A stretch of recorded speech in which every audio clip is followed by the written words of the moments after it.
Let me know. Okay, perfect.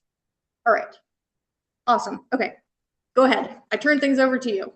Awesome. And then I'll probably just change to speaker view and make sure I have you at least as co-host. So if any other individuals come in, that we'll be able to work with them. And I'm excited to have one of my colleagues from Main Street America. Wendy is on with being very quiet in the background in the Zoom from the capital absorption team that you all probably met a little bit earlier. So, Hey, all righty. Are we good? I think we are good. Do you want me to keep the speaker on over here? If the noise, we still got some people coming in. If the noise is distracting, just let me know. It's not, I don't think it's Okay, not that bad. Yeah. perfect. Good morning, and it sounds very good. Okay, Good. perfect. Thanks, Wendy. Thank you.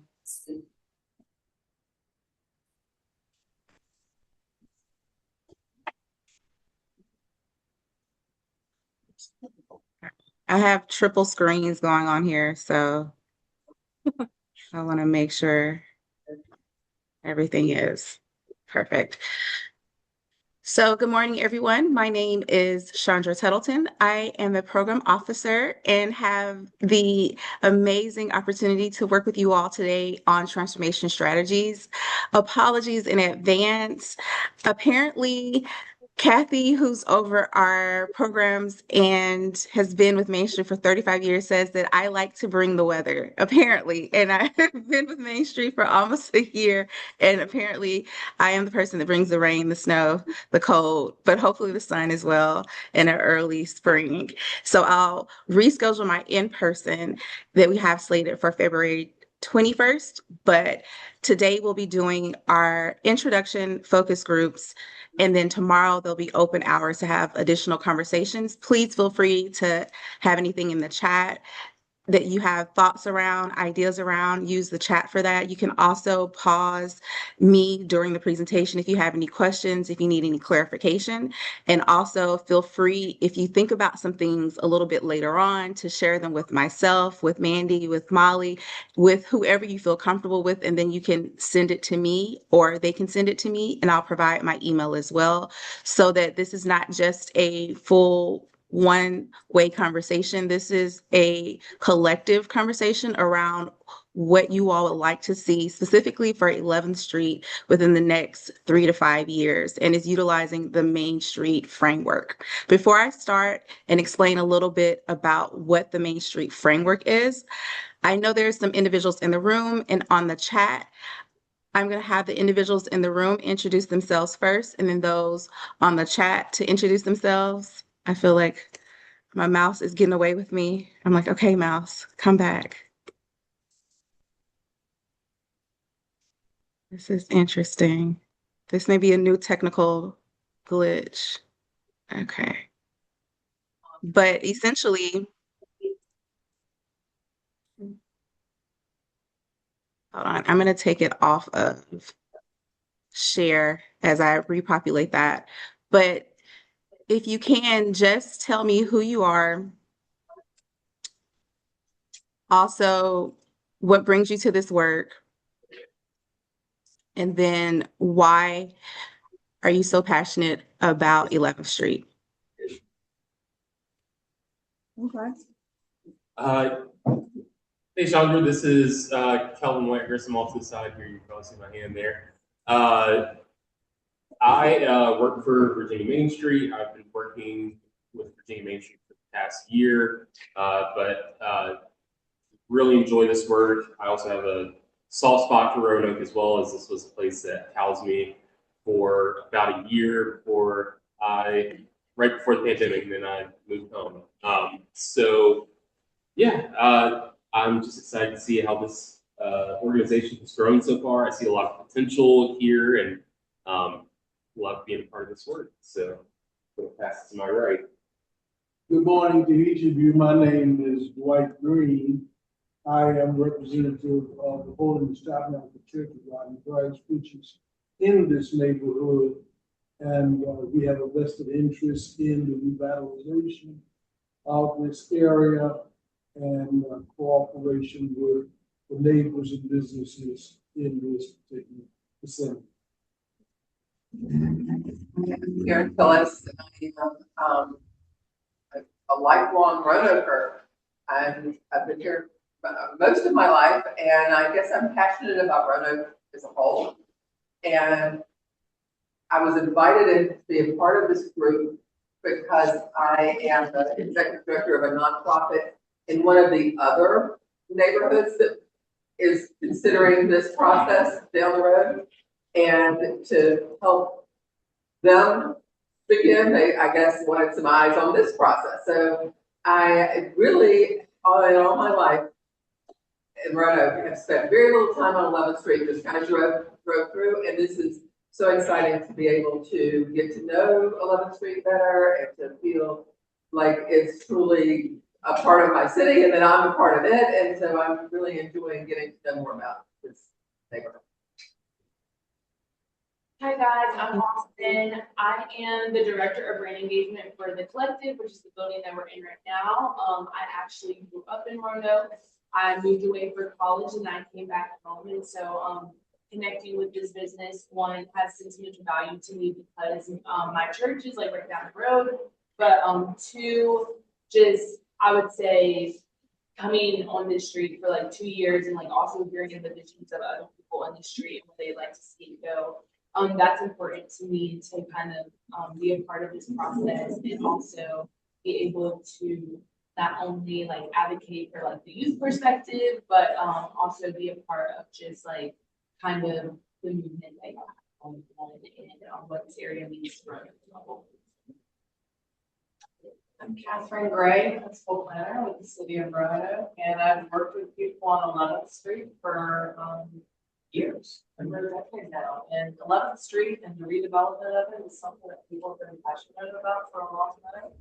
And the Main Street program is just a great opportunity for the community to be able to support. So happy to be able to, help bring the resource here and to offer support through that process. Morning all, I'm getting all these texts. Are we still in person? Mandy Cribb, I'm with the city of Roanoke in the economic development department. My focus is community development. So my role in this is sort of spearheading the Main Street initiative and bringing resources and grants to help revitalize 11th Street District and as well as all of the others. I'm a cheerleader and can be here, maybe. And also, hi Wendy, hi Chandra. Hey, I'm Adam Fajardo. I work for the city of Roanoke in communications and community engagement. I'm just here to help support all the communication efforts around this great project. And I'm Douglas Jackson with the Virginia Department of Housing and Community Development. And I've been there, it's going on 19 years. And throughout that time, I've worked alongside the Main Street program in more rural communities. And I've always been impressed with the structure as a way to bring people together to pursue a vision, support each other, and invest in a place, building on the real assets in the place. And throughout, I've been in Roanoke 21 years, and I've always thought, why can't we do that same kind of work here in Roanoke? And I'm really excited by the potential of this. And you look around 11th Street and you see the assets, and we do. And I think we're all starting to look at it with that same kind of vision. And I just imagine that it's going to grow and snowball, but it's a lot of work, and it takes a fair amount of time. But I think I'm really excited by the willingness of folks to dig into it. I am Molly Hunter. I also work for the city of Roanoke. I'm the neighborhood services coordinator, so I do a lot of work within the neighborhood center areas and within the neighborhood groups. So yeah, I'm just really excited to see people coming consistently who want to be invested in the future of this place. That's like step one and day to day what I try to do. So I just want to thank you guys for your time. I know that it's not an insignificant gift. So thank you. And then we have two individuals on the Zoom. If they would like to come off of my unmute, maybe show your face if you elect to.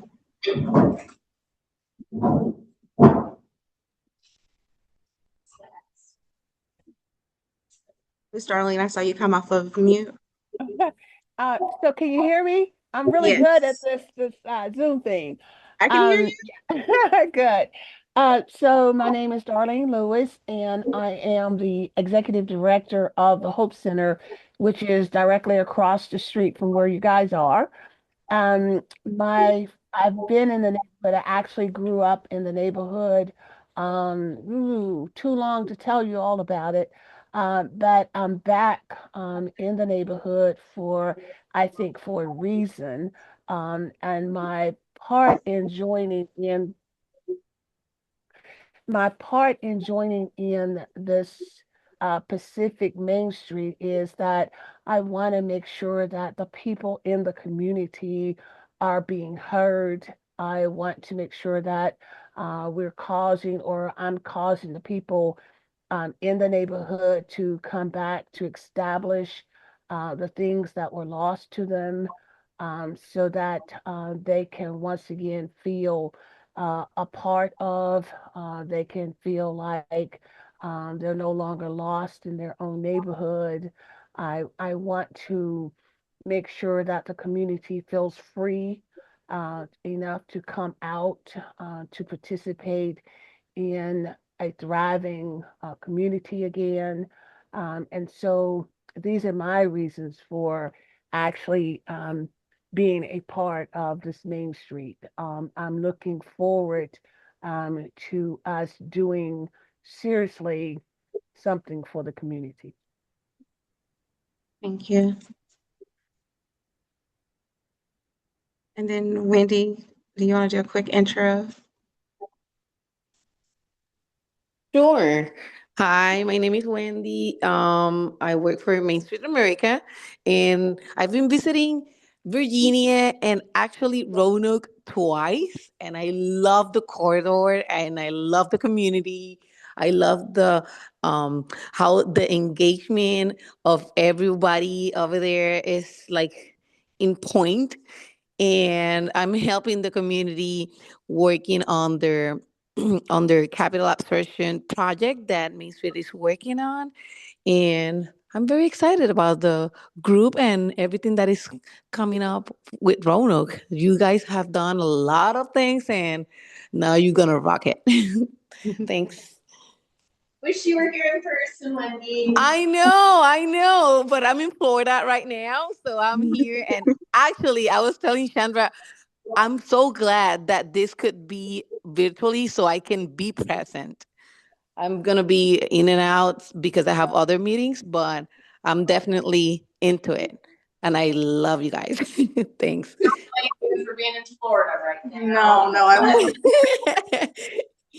And then we did have one person join us. Would you care to Okay. introduce yourself? Yes, good morning, everyone. I'm Antoine Calloway. Currently, I work with a international union that deals with finishing trades, doing a lot of engagement for them in the Southwest Virginia area. But I've been on various committees, various groups. I've worked with the planning department in the past for the city of Roanoke. Also, the neighborhood services coordinator for the city of Roanoke. That was quite some time ago, but just a community act. Want to see my community win. So anything that I can do to help my community win, I'm in there. So I'm here. All right. Thank you so much for coming. Awesome. And I would be remiss. My name is Chandra Tuttleton. I am originally from Atlanta, Georgia. I am based in another warm city like Wendy in New Orleans, Louisiana. And apologies for us bringing the rain, so you all will have the potential snow in advance. And I have a background in community and economic development, as well as urban planning and place-based activations, and a lot of research on revitalization and some dissertation work on gentrification in Atlanta, Georgia, specifically. So excited to get into the work. We're doing a little bit of an abridged version in that we're inserting anti-displacement because that was a request. And so we have partners that we work with and excited to be in partnership with the Small Business Anti-Displacement Network called SBAN for short. And I'll go over a few of the slides in terms of anti-displacement with their framework. And we'll have a quick interactive toolkit guide to kind of talk through what that looks like or what that potentially could look like within the area of 11th Street specifically. And there'll be some potential activities that you all will be able to do and cultivate and work through past my time with you all today to help to shore up some of the spaces and places that you all spoke to, having so much fun memories and wanting to be continued partners and residents within the city. So excited to go through that. I realized that my slides are wanting me to talk faster than I do speak. And so hopefully I will resolve that. And we will start with the beginning in terms of who Main Street is. So 45 years ago, Mary Means and three gentlemen to the right launched a pilot. So in 1977, they understood that there was a urban decline, there was a suburban sprawl that was taking place, and a lot of the districts and the downtowns were being remodeled or people were forgetting about them. And they were forgetting not just about the businesses and the homes, but how the community was tied together. And so came the Main Street movement. We are a subsidiary of the National Trust, and Mary Means took a project to scale from 1977 to the 1980s to this vast network that's in 48 states that we have currently. Our mission is really to be a collaborative movement that's grassroots based, and it's advancing not just the top 2%, the 3%, but really the leaders throughout all of the community, the residents, to create resilient economies that improves your place-based economic development and preserves the downtowns and preserving not just the commercial district and the buildings, but the culture as well. Our vision is to aspire for the future. So with that vision, we're understanding that we want everyone to have an inclusive access to the resilient Main Street, and that's really helpful in order to create a thriving economy. And it is very distinctive and rich characteristic when you have everyone involved and included. With our values, we stand for community-driven, collaborative and partnership, equitable, inclusive, resilient, and future-focused community preservation and support small for greater impact. You'll see in our strategic plan, you'll also see in so much of our work that we talk about small for greater impact. We talk about incremental steps for the long-term goal. And so that's what you'll be working on with this transformation strategy, and just keep that in mind. Support small for greater impact. We have a plethora of resources. Please don't be overwhelmed by our resources. Please take one bite of the elephant, as they say, at a time, where we have our new and visually improved Main Street Academy. We also provide professional development in terms of webinars and in-person services. I'm a part of the field service team, where we come hybrid in person to speak with you all and work through projects, talk about specific things, and create strategies to grow. We also have grant opportunities. Today is the last day for the American Express grant. If any of your small businesses have that in, it was extended from the 16th to the 23rd. We also have a research research team. So don't blame me when you see the data because it is all legal. And we have a great, amazing research team that looks at Placer, Esri, and the community survey data to really come up with an understanding of the data market-based analysis of your community. And we have advocacy. Kelly is with advocacy. You'll see her on Hill Day, but we also have so much more. Upcoming, we have our Main Street Now conference that is in Tulsa. And I spoke about the American Express. And these are just some examples and visuals of what you see when you come to our Main Street website. If you Google Main Street, make sure you go to the second tab. The first one may be insurance. We also support and offer insurance if you need that, but we are the second one. And we're Main Street America, and you'll see so much of this robust information. And a lot of this is not at the paywall, so you can access it for free. In terms of who you all are, where we are, you are at the community level. You are the nexus of the Main Street movement. And it's local economic development through community-driven focus. And then your partner, Kelvin, wave your hand, is here from Virginia Main Street. I feel like I saw a hand off to the side, so I'm just going to say that it moved. Yay! Okay, it moved. And this is your Virginia partner. Virginia is such a great partner. They provide not just technical resources, but grant opportunities and really staff right size to really come in and support and help and have access. Although they're in Richmond, they drive and really help to support. And we come when we can, we being Main Street America, to help support and provide technical assistance, resources, and best practices while you're developing your plans and going forward with your strategies, or with one-offs of board trainings or promotion events, wayfinding. There's so many things that you can tap us for. And if you need support, please just ask. And we can, if we don't do that, we can refer you to others. We are mighty. A lot. The 400 in the green are a little over the accredited, and then we have affiliated and accredited. And so we have 1,400, I say, in the network and counting, because this is from 2024. So these dots are going to extend. And we understand that in your network, you may have to leave and come back. We understand that sometimes Main Street America does encompass a lot of steps, and we just want the community to grow. So please stay in contact. You can stay affiliated. You can still access information. And we have a lot of Main Streets that may be inactive that are now active again. So that's really amazing to see.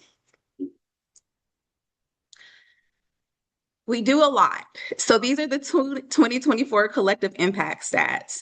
And those green and blue dots are showing you a little bit of where we are, but this shows what we've done. So this is from reinvestment stats that our research team gathers in 2024, while we bother you all with so many surveys. Another survey is coming out soon.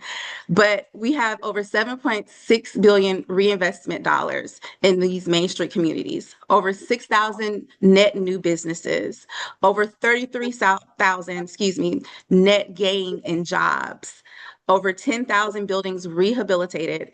And this is the really big piece, over 1.9 million in volunteer hours. So it's a lot of work, even within small communities of sizes, 200 to 900 to larger communities of 50,000 to 100,000 plus. And each community is right sizing their plan to support their community. And this has resulted in such amazing statistics.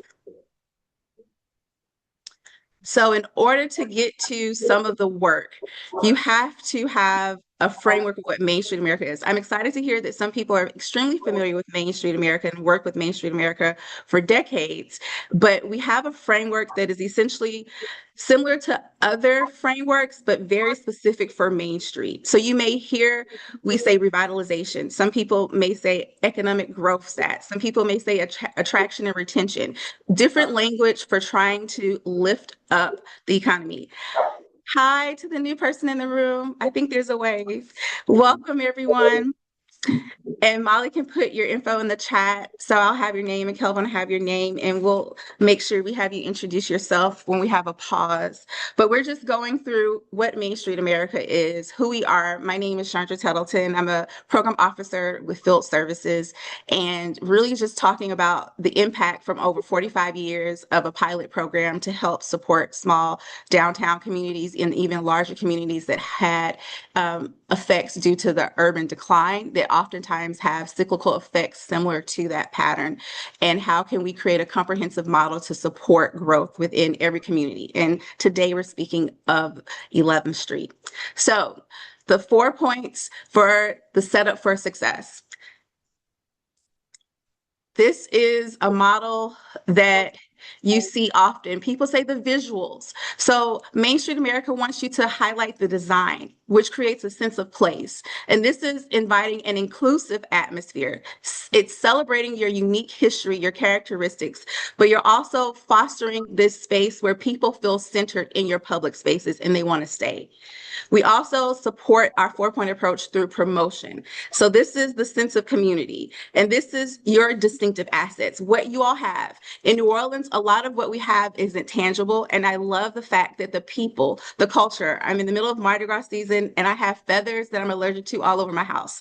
And it is a sense of pride, a sense of joy to participate in such great spaces that have me feeling we're promoting Mardi Gras, but also the storytelling for the sense of community. There's also a sense of ownership in terms of organization. The structure, the work that you're doing today is creating that. And then there's a sense of vitality where we're having this economic base that's oftentimes small business generated to support your entrepreneurship ecosystem. And we're working with the district, with the property owners and the business owners in both public and private sector and all sectors of the community, from the residents to the corporations to the organizations, to really focus on this 4-point approach to create a community transformation. A little bit deeper into it, organization is really what brings your community together. This is us doing this today, doing consensus building, community visioning, assembling resources, and understanding what can lead to revitalization. But you also have the visuals, the physical improvements that help with the community authentic fabric. I just talked to West Orange, New Jersey, and they are so excited about light poles, but their community is known for illumination and the Edison. I'm like, why are your neighborhoods not lit? This is amazing. And they have found some funding to support their community authentic fabric and support the design component of their Main Street as well. So you'll look at what that looks like to support the improvement of the physical environment, but still preserving your historical fabric. Again, that economic heartbeat is that economic base. So your economic vitality is the 3rd point of that 4-point that really helps to support your economy. And it starts locally. So some people have corporations, Fortune 500s, factories that lift up some of their economic base and their tax base. But oftentimes we see small communities coming together with small businesses and diversifying that local economy. So you have a bakery, a hair salon, you have a small bodega or a grocery mart or a corner store that serves as your food gathering space, but could also be where I am. It's food in the front, Wi-Fi for youth in the back, and fried chicken on the side, but and a barbershop. There's a lot of mixed spaces here, and it's whatever is appropriate development for your community, and it's promoting a strategic use of the space and development for long term. And finally, that 4-point round out again is that promotion, that highlight, that you're able to center your district. So you're not looking at what someone is doing in Fredericksburg or what someone is doing in Richmond to say, hey, this is what we should do. If you think something works and is applicable for your community, please, right size it to your community. But you're looking at the distinct characteristics of your neighborhood, your community, your culture, your commerce that you can market as assets. And sometimes news articles Others may market it as a negative image. You make sure you reinforce it with a positive image. And that helps to enhance the promotion and the visuals to not just the residents, but those within the region and nationally, if you keep reaffirming through the positive imagery of your community. This is a balancing act. So this slide is probably self-explanatory that all of what I went over is not something that you can just wave a magic wand and do in 1 second. It's also cyclical, and you may have ebbs and flows and time periods where you feel like you're heavier doing one thing versus the other, but make sure you try to not neglect any of those 4 points when you're pushing through to do the work within Main Street. And even if you have a block party, the organization of it is tied to who's going to be there, the volunteers, the block captains, the highlight, the flyers are your promotion. Are you charging? Are your vendors making money to be at this said block party? And is it properly lit? Is it visually aesthetic for people to go in and out? All of that is a part of your committees, your 4 points. And so you want to make sure you don't neglect it when you're maybe feeling like you're events heavy or promotion heavy. So just make sure you're able to try to balance, but we understand that it is a balancing act that is hard. You're balancing that because at the end of the day, you're trying to create a holistic framework for your economic revitalization. And when you do so, you're abiding by Main Street's accreditation standards. And we have 6 standards. And I often say the top 3 are the how, are the what, and the bottom 3 are the how. So you're doing broad-based community commitment to revitalization through inclusive leadership and organizational capacity. And you're diversifying your funding and program operations. You're not leveraging one foundation, one grant. You're not leaning on one entity to help sustain your Main Street. And you're able to do this through strategy-driven programming, preservation-based economic development that's not just preservation of the edifice, the space, but also the culture, the people. And you're able to showcase this work through your impact and the results. And it's a commitment to do this work that continues to sustain. And you may have heavy periods of trying to do fund development, of right now structuring your board, your leadership, but you're understanding what you're looking to access your final 6 standard support approach. And Kelvin, wave your hand again, is going to be there to help support you all throughout this process, including filling out the paperwork, which I know is so much fun. I hear, I get to read, and I get to see. The process that we're talking about today is kind of in the 3rd cycle of the work of economic development under the Main Street approach. So you have a community vision, you're coming together to support, you're looking at the data in the market. We use Esri, Placer, some census, as well as community surveys. And you're developing strategies to support the work, and you're creating work plans. And then through those work plans, you have these measurable outcomes. So remember, your community vision is people community driven. So not just one person, one space, one collective. It is as many people that you can get in the room, out the room, talk to, pull up a table to have that conversation. The market also is just giving you informative notes. You may have some things that the data does not capture that you know wholeheartedly that you need to pull in and work through.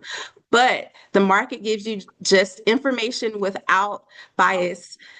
This is what this says because of this, and prediction models.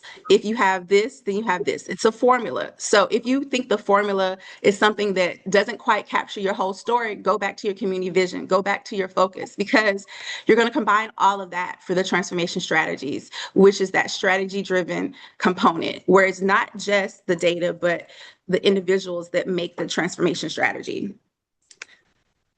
A little bit more work, you have your work plans.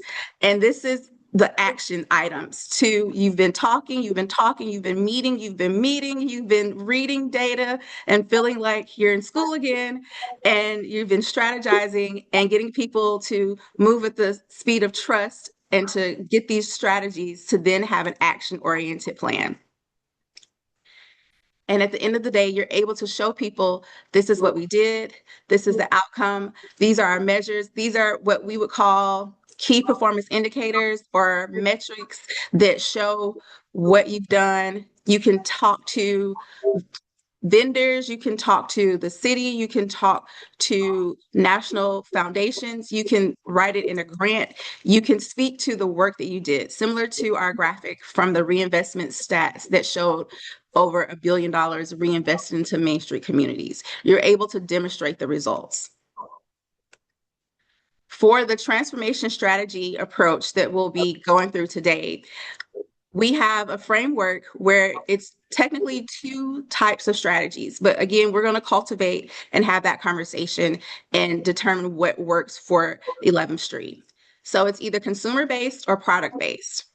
And so you have a specific group that you're trying to define, an unmet need, or there's a gap that you can have support to lift up, or product based where there's a cluster, there's something happening. I was in Montana and I did not know during the coordinator's trip in last October, that I was allergic to what is the berry that huckleberry.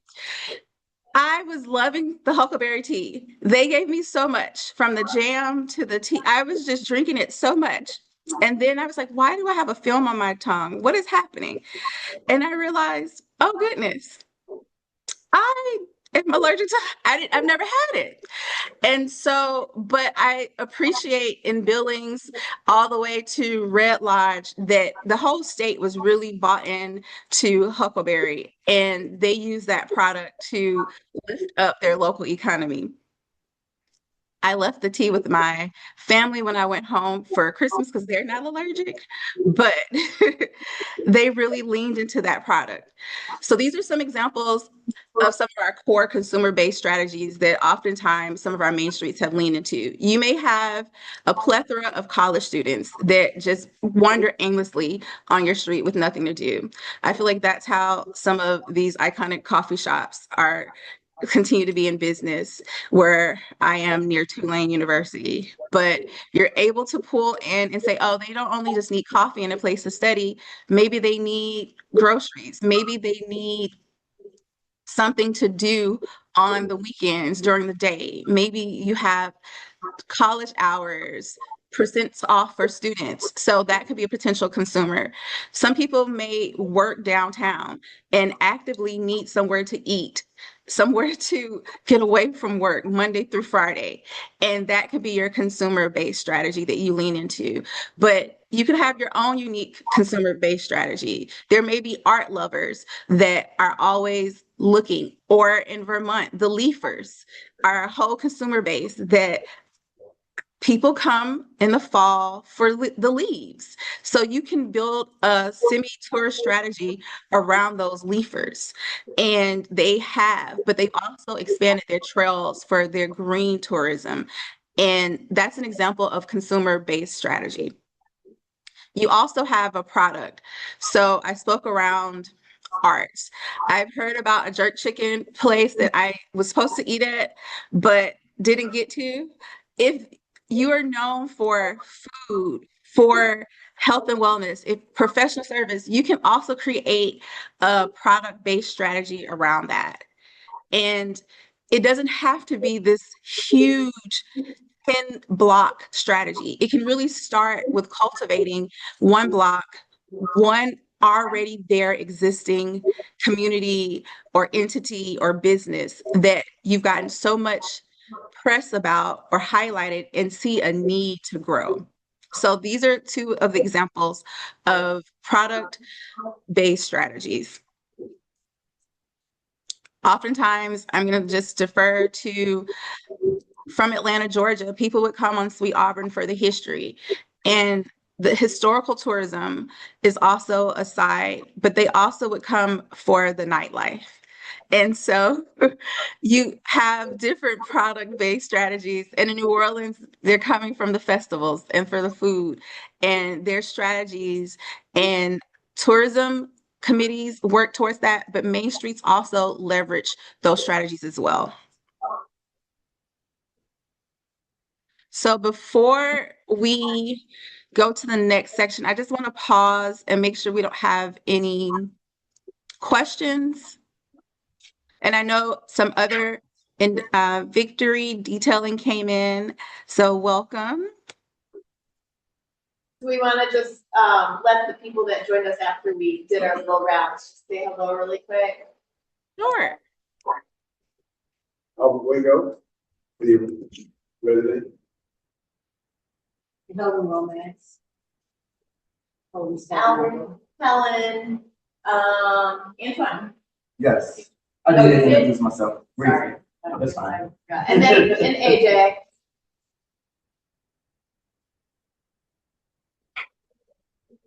He's on.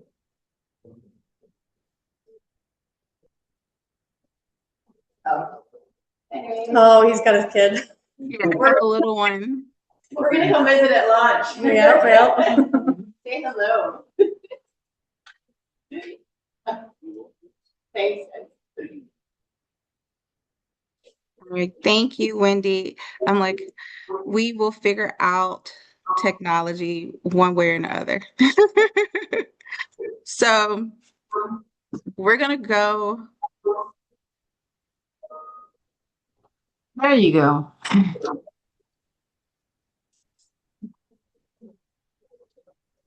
I want to make sure.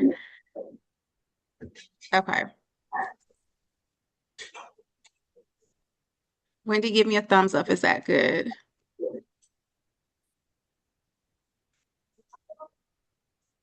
Right now, we can see the comments that you have on the right side. So if it's that okay with you, okay. That is, I'm doing dual screens. So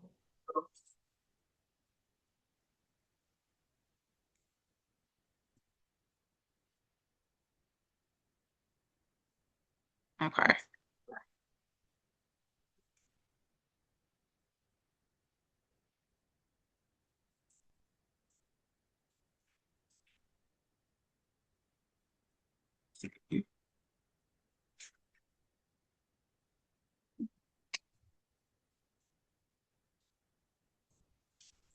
It looks perfect. Yeah. There you go. I just had to do a PDF instead. All right. So I spoke a little bit about our network with Main Street America, and we have an amazing network that includes different resources. And one of our resources is being a part of the Small Business Anti-Displacement Network. And they have created amazing frameworks and models to support anti-displacement, and specifically for communities of color and immigrant-owned communities. And their mission is very clear that there's a need for equitable policies and practices that foster community wealth, that also sustain your local economy and protect small businesses that are the anchors of your communities and your neighborhoods. And they do so with core strategies and the convening of network. And the model really has a 6 strategy for anti-displacement, and it's nationwide and it's also international. And this model has been utilized in many communities, and it's to support long-term business viability and to also preserve your neighborhood character and identity. So these are just some of the examples. They have a conference. It was in your neck of the woods nearby, but we'll make sure to keep you all in line. And we're also hopeful to bring more of the Roanoke communities together for them to facilitate a actual workshop. So this is just an overview.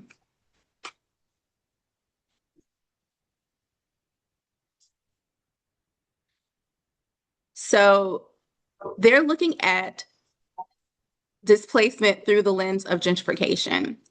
And they notice that the role of a small business is essential for the community.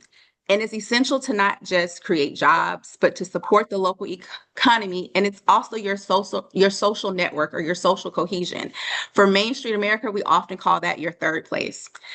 And your third place is the place that it's not your home, it's not your place of work, but it's where you're always at. You're hanging out, you're eating, you're talking to individuals, you're receiving goods and services. It's your third place. It's also often sacred and a space that you convene.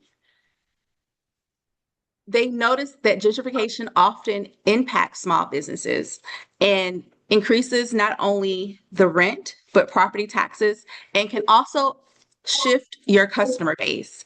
So these are some of the threats that they identified for small businesses that could potentially lead to displacement of them. Oftentimes businesses move and pick up and go elsewhere that's cheaper or even close. Some of the challenges for BIPOC and immigrant-owned businesses are that the risk is amplified. So there's been historic racial inequities and a limit of access to capital that increases the risk for these businesses. And the business network and technical assistance is oftentimes limited as well. So that creates this vulnerability for the small business, and it creates even more of a pressure for money. It's an economic pressure that these businesses often feel and operate within. If you're in the black for a short period, but you're operating within the narrow profit margins, if you're not oftentimes red, and you're making with that vulnerable decisions during economic downturns, or when you have competitive models or even larger businesses and brands coming to your network and coming to your district.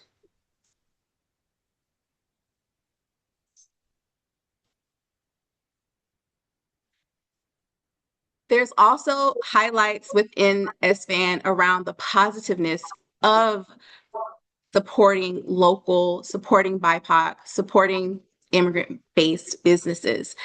And you're able to see so much growth in the community, but they suggest you need to do so by certain mandate standards and policies, including potentially mandating employment of neighborhood residents for small businesses, also for small business contracts, contracting with local businesses and vendors, for technical assistance, leaning into how can you right size and ready your business, from grants to loan preparation to marketing and even language support. Those are often things that they're able to lift up and support small businesses and help them to grow or sustain. They also found that neighborhood business incubators, that just like the ones that you all have, that you're cultivating on 11th Street, create a space that's low cost, also informal or formal mentorships, and you have access to potential investors. We talk about giving circles and philanthropy being this next wave, but oftentimes many communities were a part of these susus, these giving circles, these family networks to help start their business to begin with. And you have some of that takes place in that neighborhood business incubator. And this is what helps to nurture a startup or sustain the growth of that business.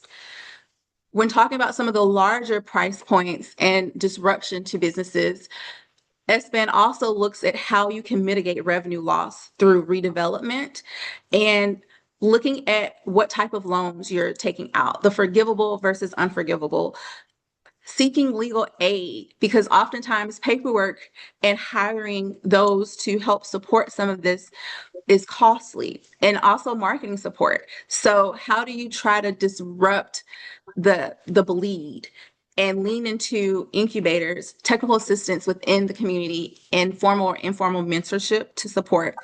They gave an example of an incubator in DC, the Beloved Community Incubator. There's also a Beloved Education Community Incubator that's in the TEP Center here in the lower Ninth Ward that does some of the same model, but based on education. So it's really great to see. And in the Beloved Community Incubator in Washington, D.C., they're creating a pre-launch training, governance coaching, loan fund to support underinvested community businesses. So they have their goals, they've seen the need, and they're meeting it with these support services.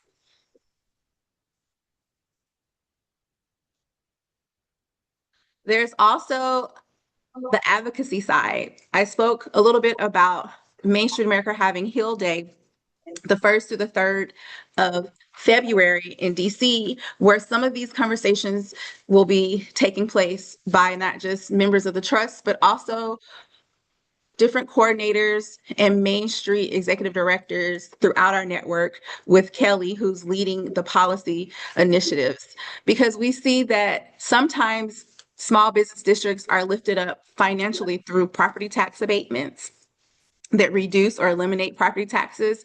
We often look at the affordability, or there's some models where after a certain age for residential, there's a property freeze on taxes, but there can also be incentives for investment at a lower price point to support the communities.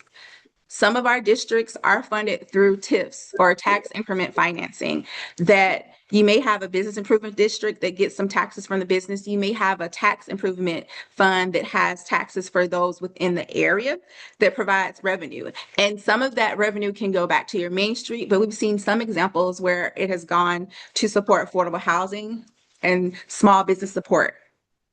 You can also have millages. I worked for an economic development organization where we had a millage, and that millage actually supported small businesses, and it was not revoted on.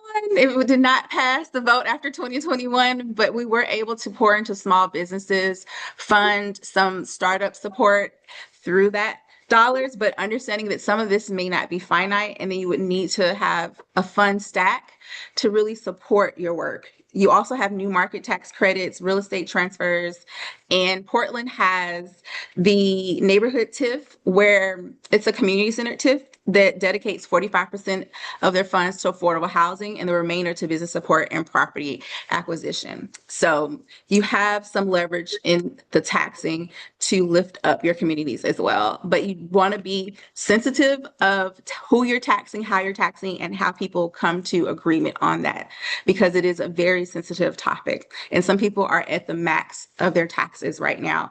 And so those are one of the examples. They also talk about, from the residential side, the tenant protections. And they have anti-displacement codes of conduct, tenant harassment protections, community benefit agreements like CBAs that you negotiate with the developer to secure amenities. So when they're coming into the community, are you able to say, we have small businesses that need grants.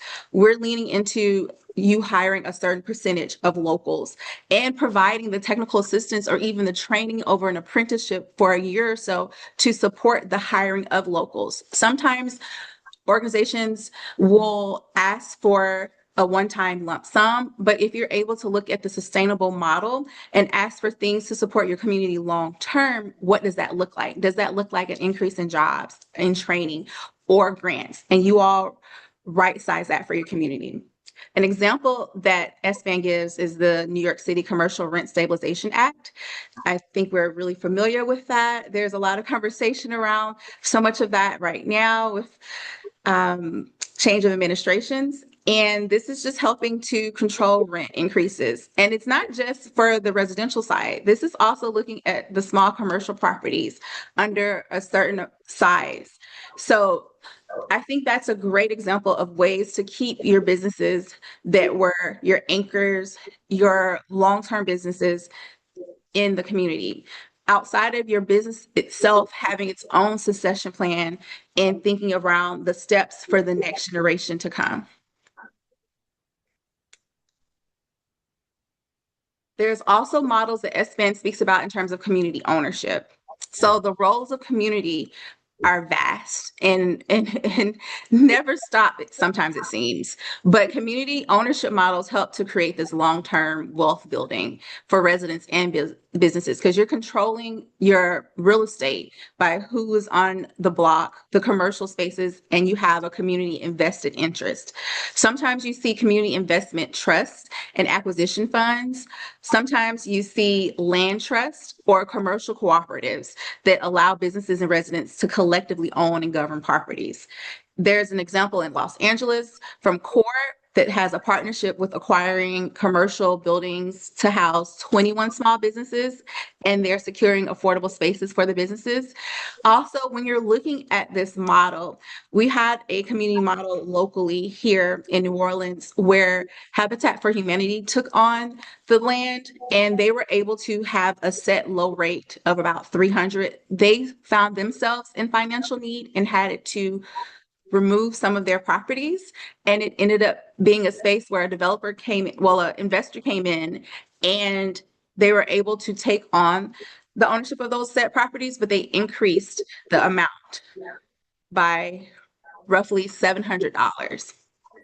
And so some of those long-term plans may have to be modified if you don't have a stable funding source long-term in order to help to solidify your community ownership. We're going to do a little bit of an interactive tool. And Molly, I wonder if, does it make sense for me to click or for you all to use the link? I can put it in the chat for you to share. Let's try, why don't put it in the chat? We'll try that. We'll see how it goes. Because SBAN also has, I feel like, is this a 2-week-old launch? Maybe it's 2 weeks that they have created an interactive tool where you're able to actually click and choose what works or what resonates more with your community. Is it big enough? Is that what you're saying? Is it? Yes. Yeah. Go ahead and put it in the chat. Okay, did you get it? Let me get it to everyone. Now, here we go. Can you please share the presentation after too for the group? Yes, I emailed it just in case I had some wonky issues. So you and Molly have it, and Kelvin, and the link. Okay, so this isn't an activity that we're going to do right now, but I just want to kind of briefly go over to walk you guys through. Oh, sorry, I should probably share my screen, huh? That might be helpful. Okay.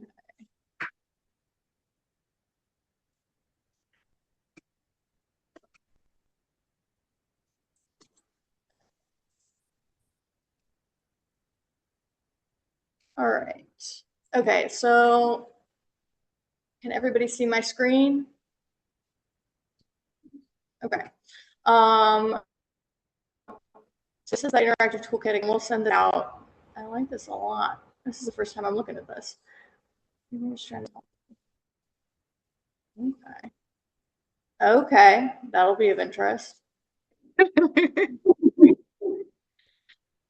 Okay. Anything anybody wants to see? So when you start on it, you can click what applies. So when you go to the select all that apply, okay, what applies to your community?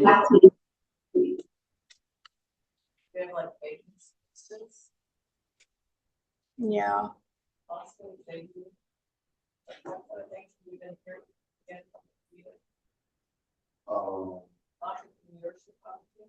As far as challenges. Yeah.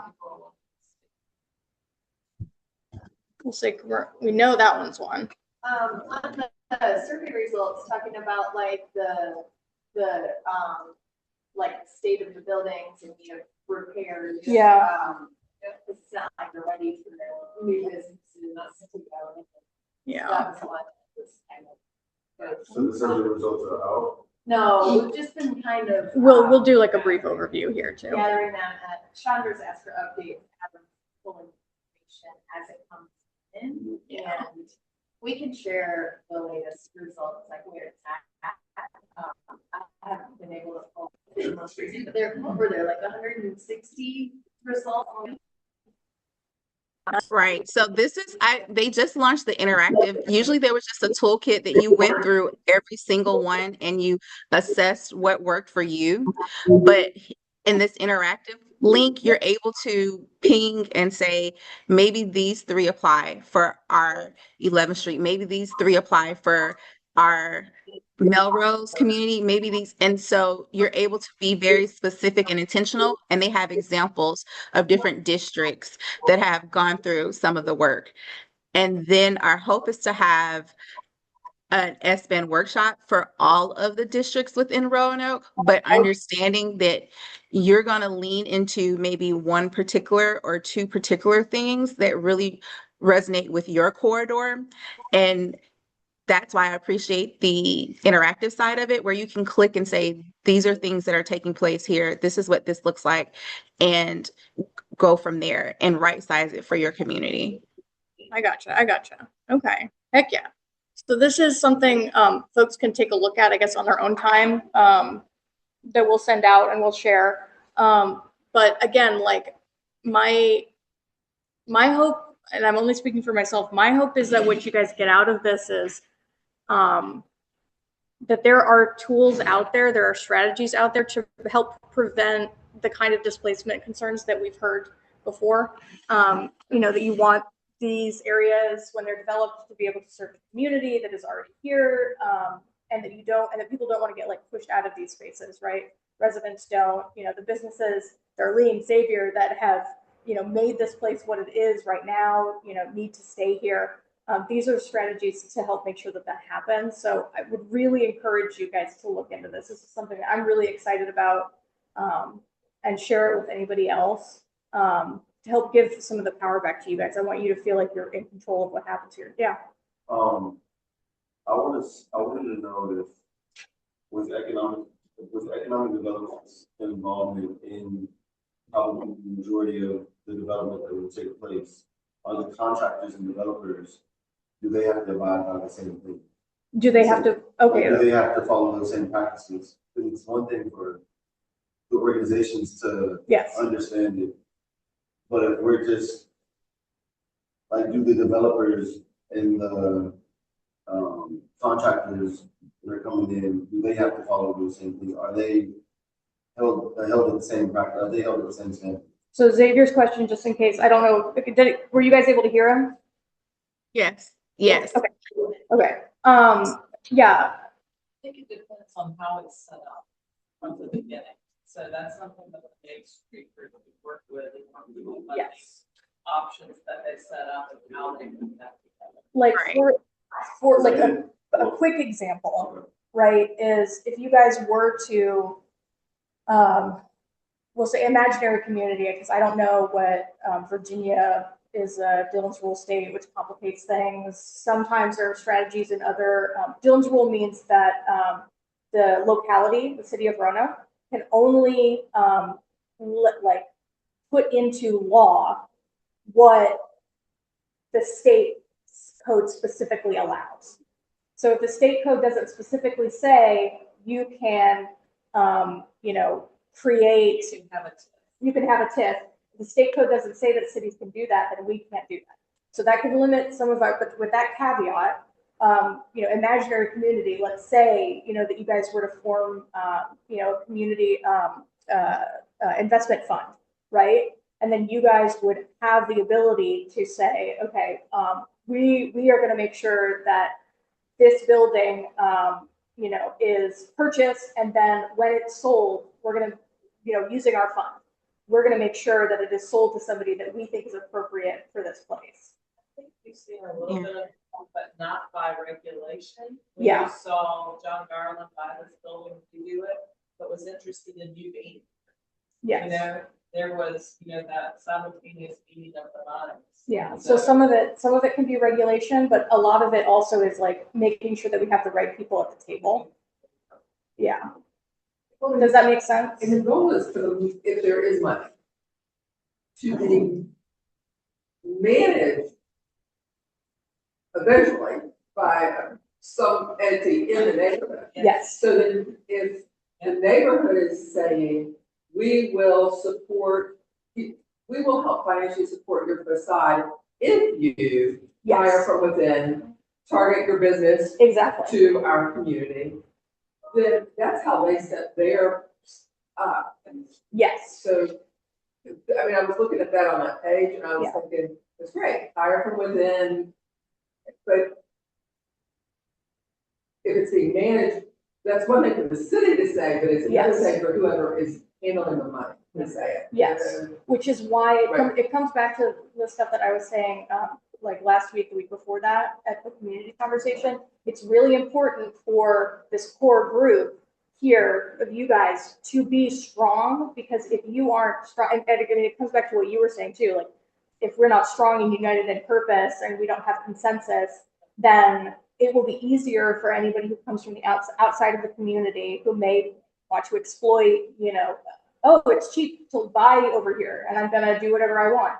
We'll That's be able the to get fear. the money to be able to make it Yes. beautiful and then. Yes, but if you have a really strong organization here, a really strong Main Street group, then you have more ability to say, actually, this isn't what the community wants, and to push back really, really hard.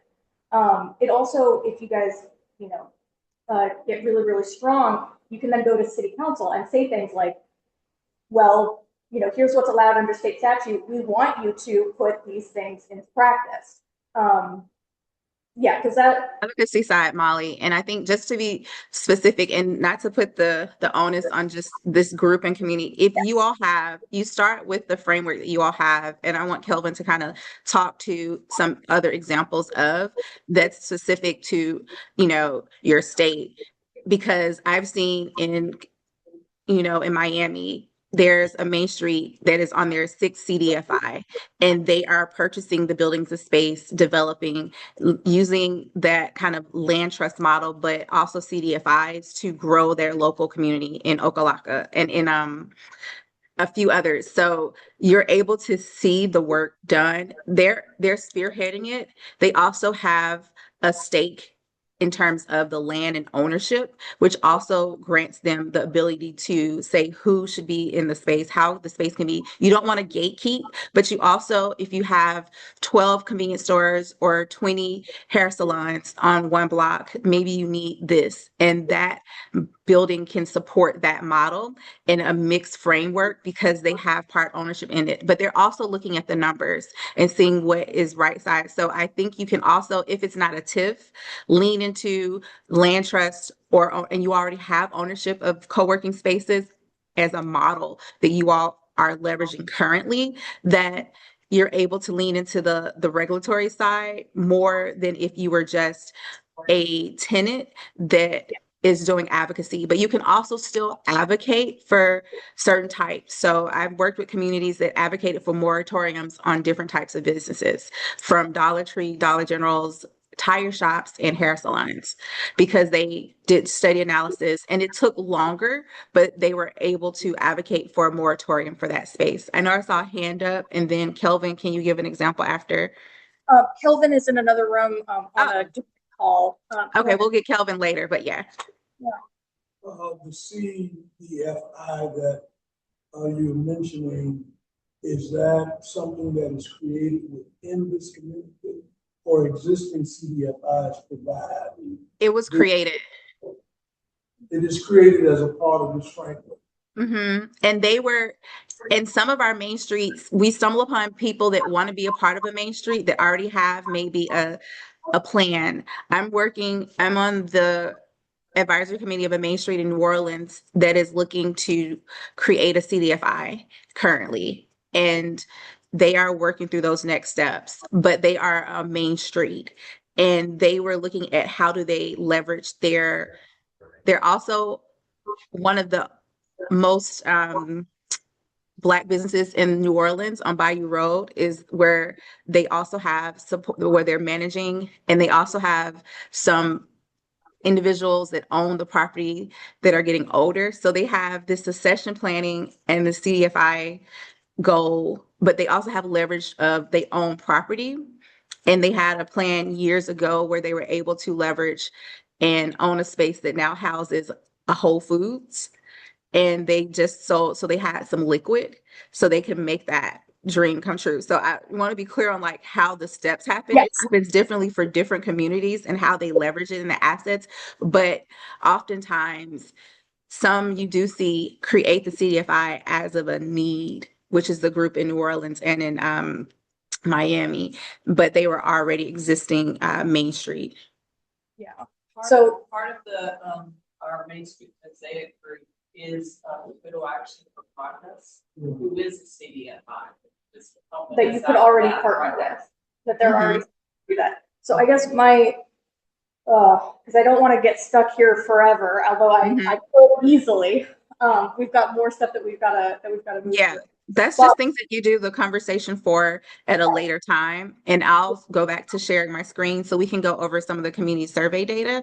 And again, if there's more questions, there's more conversations, we can always ping for a follow-up. I'll also be in person on the 21st and also having fun Zoom hours tomorrow. So if that's something that you want to get in the weeds with tomorrow, would love to do so as well. But absolutely. And I would really, really quickly add we are going to talk about this again. This isn't like we're not just getting this information and then it's disappearing. Like, we want to have follow-up conversations about this within the Mosaic group, follow-up presentations, but please take a look at the toolkit, take a look and figure out some strategies that you think you're like, yeah, I think that would work here. And then come back to us so that we can help you get those done. I guess it's my homework assignment if that's something that you're interested in. Where's this information available? We're going to email it to everybody. Yep. All right. Sorry, Chandra, go ahead. And then also, do you see community survey in the picture that I tried to take from your website from the city of Roanoke? Okay, perfect. So just to go over, we're going to go over a little bit of the community survey results and some of the Esri and Placer survey results. And also the survey for the community will remain open. So if you see that we need to reach more business owners, more property owners, please feel free to actually ping them to fill out the survey. I know some more prompts will come out. So this is just the preliminary results that most of the residents heard about the survey through social media, through Facebook, Instagram, or from the city of Roanoke, followed by some individuals seeing it from partner organizations, which is a really great way to also hear people are connected to the partnerships within 11th Street in the city of Roanoke. And then some people heard about it from friends or colleagues, community events, and a little bit from the collective and the postcard. Most relationship to 11th Street, they live near, regularly are going to and visiting, or have a property or work along 11th Street that filled out the surveys thus far. But it's interesting that although those individuals say they work or live near, they hit that they weren't a part of the community. And so if anybody has filled out the survey and they're in the focus groups, we'll also ask within the resident feedback focus group, hi, do you think you filled this out because you work here so you don't feel like you're a part of the community? Like, or, we'll just kind of probe a little bit of that. But you also have a great tenure of residency with a lot of individuals being here between 5 to 10 years. So that's really good for those that have thus far filled out the survey. And you have frequency of people coming to the community. So at least once a month or a few times, if not daily and weekly, people are coming and visiting. And then they're not taking 2 hours to get there. Usually within 15 minutes or less, you're having people arrive to 11th Street. And you have a large percentage of people, maybe this is the millennial in me that we like to fill out surveys, I'm not sure, but overrepresented within the distribution of respondents. But also you have really that 35 to 45, 65 to 74, and the boomers and millennials that really help to fill out the survey thus far. We want to encourage to get a little bit more of the youth voice, which we'll be excited to hear from as well. So if you're having youth events, just a reminder to like tag them in. I know surveys aren't that exciting, but have them get their opinion. We want to hear from them as well. We also looked at businesses and what they receive supportive services from the city of Roanoke. And many talked about the networking opportunities. Some were familiar but hadn't received services, while others acknowledged grant opportunities and marketing as some of the highlights to what they receive support of. Some of the top concerns and some of the data and some of the transformation strategies that we'll look into really talked about the conditions of the space and the retention of the customers. But that rounded off with a tie for vandalism and rent costs or mortgage costs. So people are concerned about that. And we specifically asked business owners. I wanted to round out a little bit of that to talk about a little bit more, that there were 7 mentions of the physical state of the business being a concern, and that followed by attracting customers and retaining them. And then you had a tie for people talking about the cost and the security of the cost of the commercial rent or the mortgage and the vandalism or property damage. But then you had 3 respondents that emphasized safety for not just themselves, but for those that work for them as a top priority. For property owners, they received support for the city of Roanoke through insights into upcoming developments, beautification and cleanup projects, and resource and incentive programs for facade improvements. And some stated they were familiar but hadn't received support. Some weren't familiar and hadn't received support, of course. And then some of the community programming people were familiar with in terms of property owners. Some of their top concerns, going back to business concerns, they were kind of flipped in terms of order, but the same. The public infrastructure, vandalism, the cost of maintenance, a weak leasing market. So that's interesting that the business owners spoke about the cost of the mortgage or the lease, and the property owners are saying that there's potential for a weak leasing market, and then there's some turnover in tenants. So they had some of the same comments, but reversed in terms of priorities, but both reflected for both business and property owners. For improvements, the property owners were looking at roof replacements and repairs, ground floor renovations, and we're interested in energy efficiency improvements, which oftentimes we don't see as a top 3. So that piqued my interest. And the facade restorations, safety upgrades, preservation of the historic character. People were interested in improvements of projects overall, and then upper floor a window to round out the top. When asked about what do you like about 11th Street / Roanoke, this is one of my first times seeing traffic as a positive. So I'm presuming there's not a lot of traffic, or traffic and parking is easy, but that came up. The funeral home came up, Humble Hustle was mentioned, as well as studio. And these are repetitive responses. So those that were larger had the most responses. So community, potential, opportunity, the church, rehab, the collective, local, really the revitalize, the village, consistent, a neighborhood, grit, promise also resonated. And then when asked, what are some things that you dislike? Vacancies, crime, drugs, traffic came again. I don't know. Some people like the traffic, some people don't. Unhoused population. Some people talked about the visuals of it. The safety aspects resonated. There were some institutional needs for support for they talk about alcohol, junkyards, litter, underserved communities, and kind of illicit activities that resonated for what people didn't care for. And the top issue was really lack of business and destinations for the household or the individual person to go to, followed by too many vacant properties, and then the feeling of buildings being neglected. Those were the top 3 for concerns for overall individuals that filled out the survey. And also, there was a mention of not a lot of green space and not enough human activity. So that also resonated with those that filled out the survey.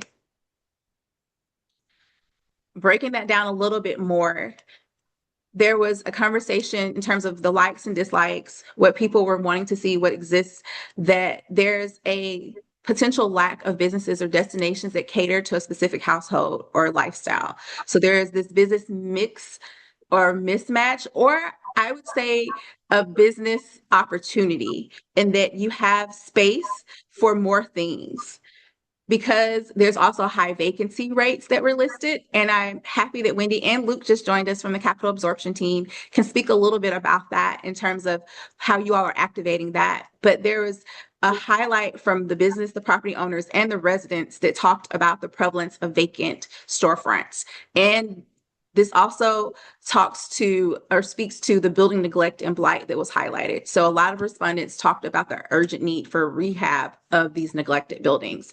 And it was very interesting that there was an environmental or aesthetic gap that was also listed, that I appreciate residents seeing opportunity and wanting greenery or space to, that could be a potential space to activate, and also the need of a green space or a gathering space. And they speak to not just the lack of public green spaces and trees or shade, but a lack of spaces to actually collectively gather. That seems to be a request from those that filled out the survey thus far.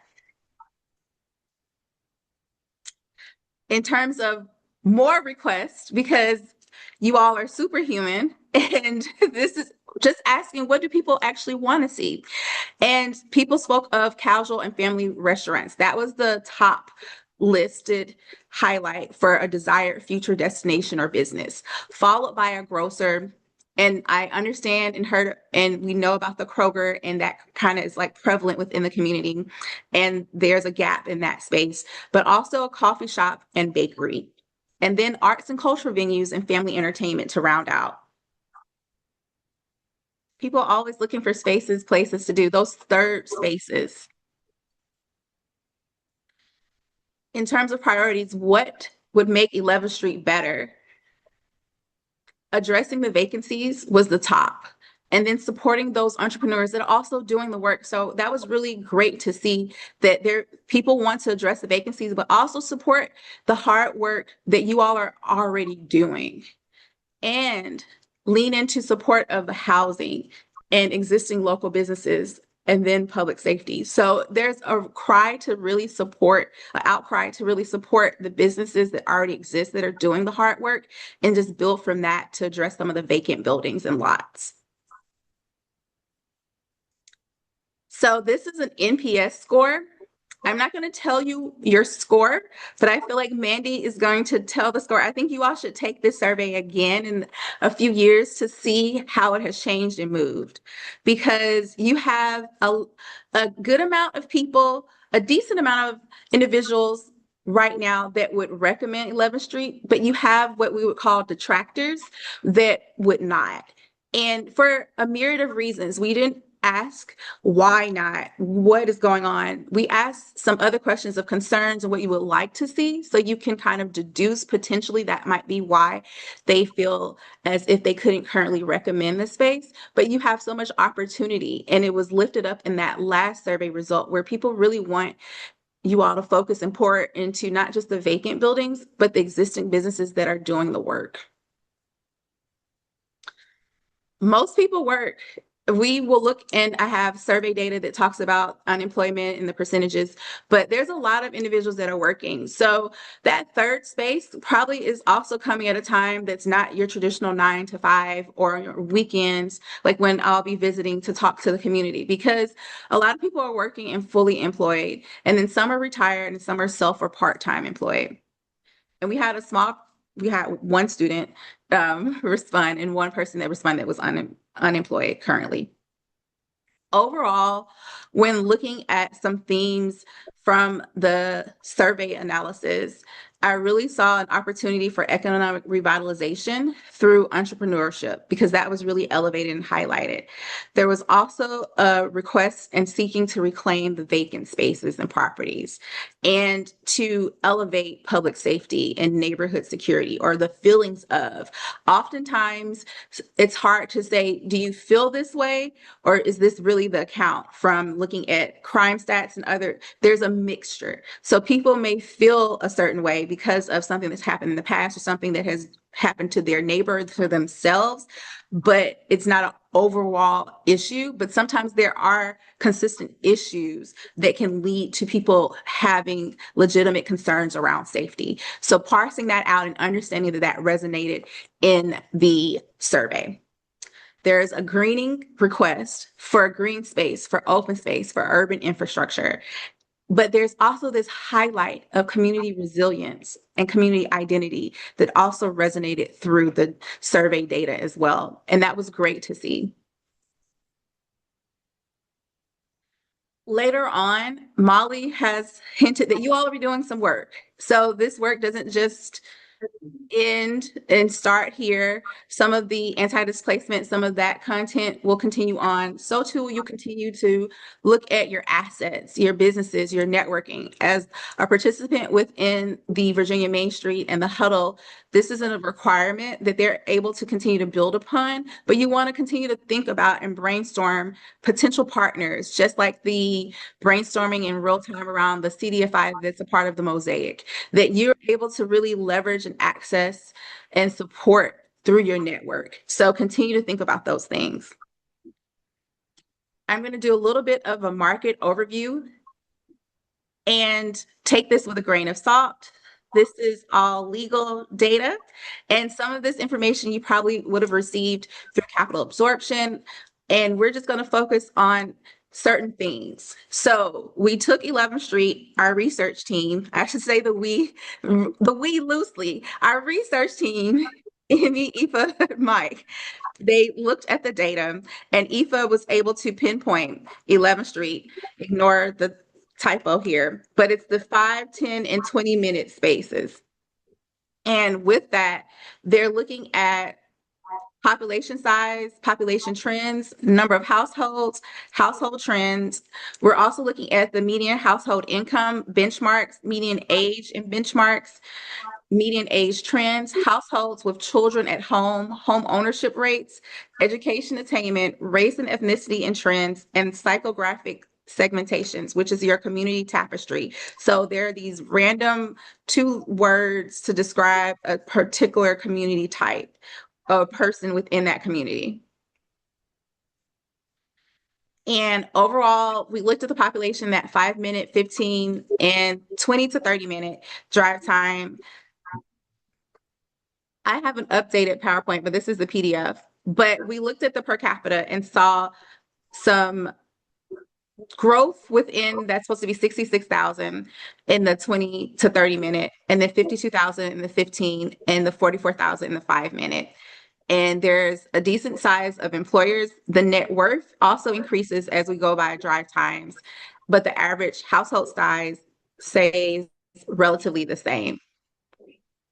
And then if we're looking at that 5, 10, and 20-minute and just the market visuals, this is what you get. And you're able to see total businesses, the employers. Again, you see that growth over time. And your median age is roughly still that later millennial between 36 to 42 in each of the drive times. When looking at kind of the trends overall for the next 10 years, you're seeing an annual increase within the drive times, but also downtown Roanoke is having this affordable balance, and people are leaning based on their incomes and based on their psychographic reports to mid-market aspirational offerings.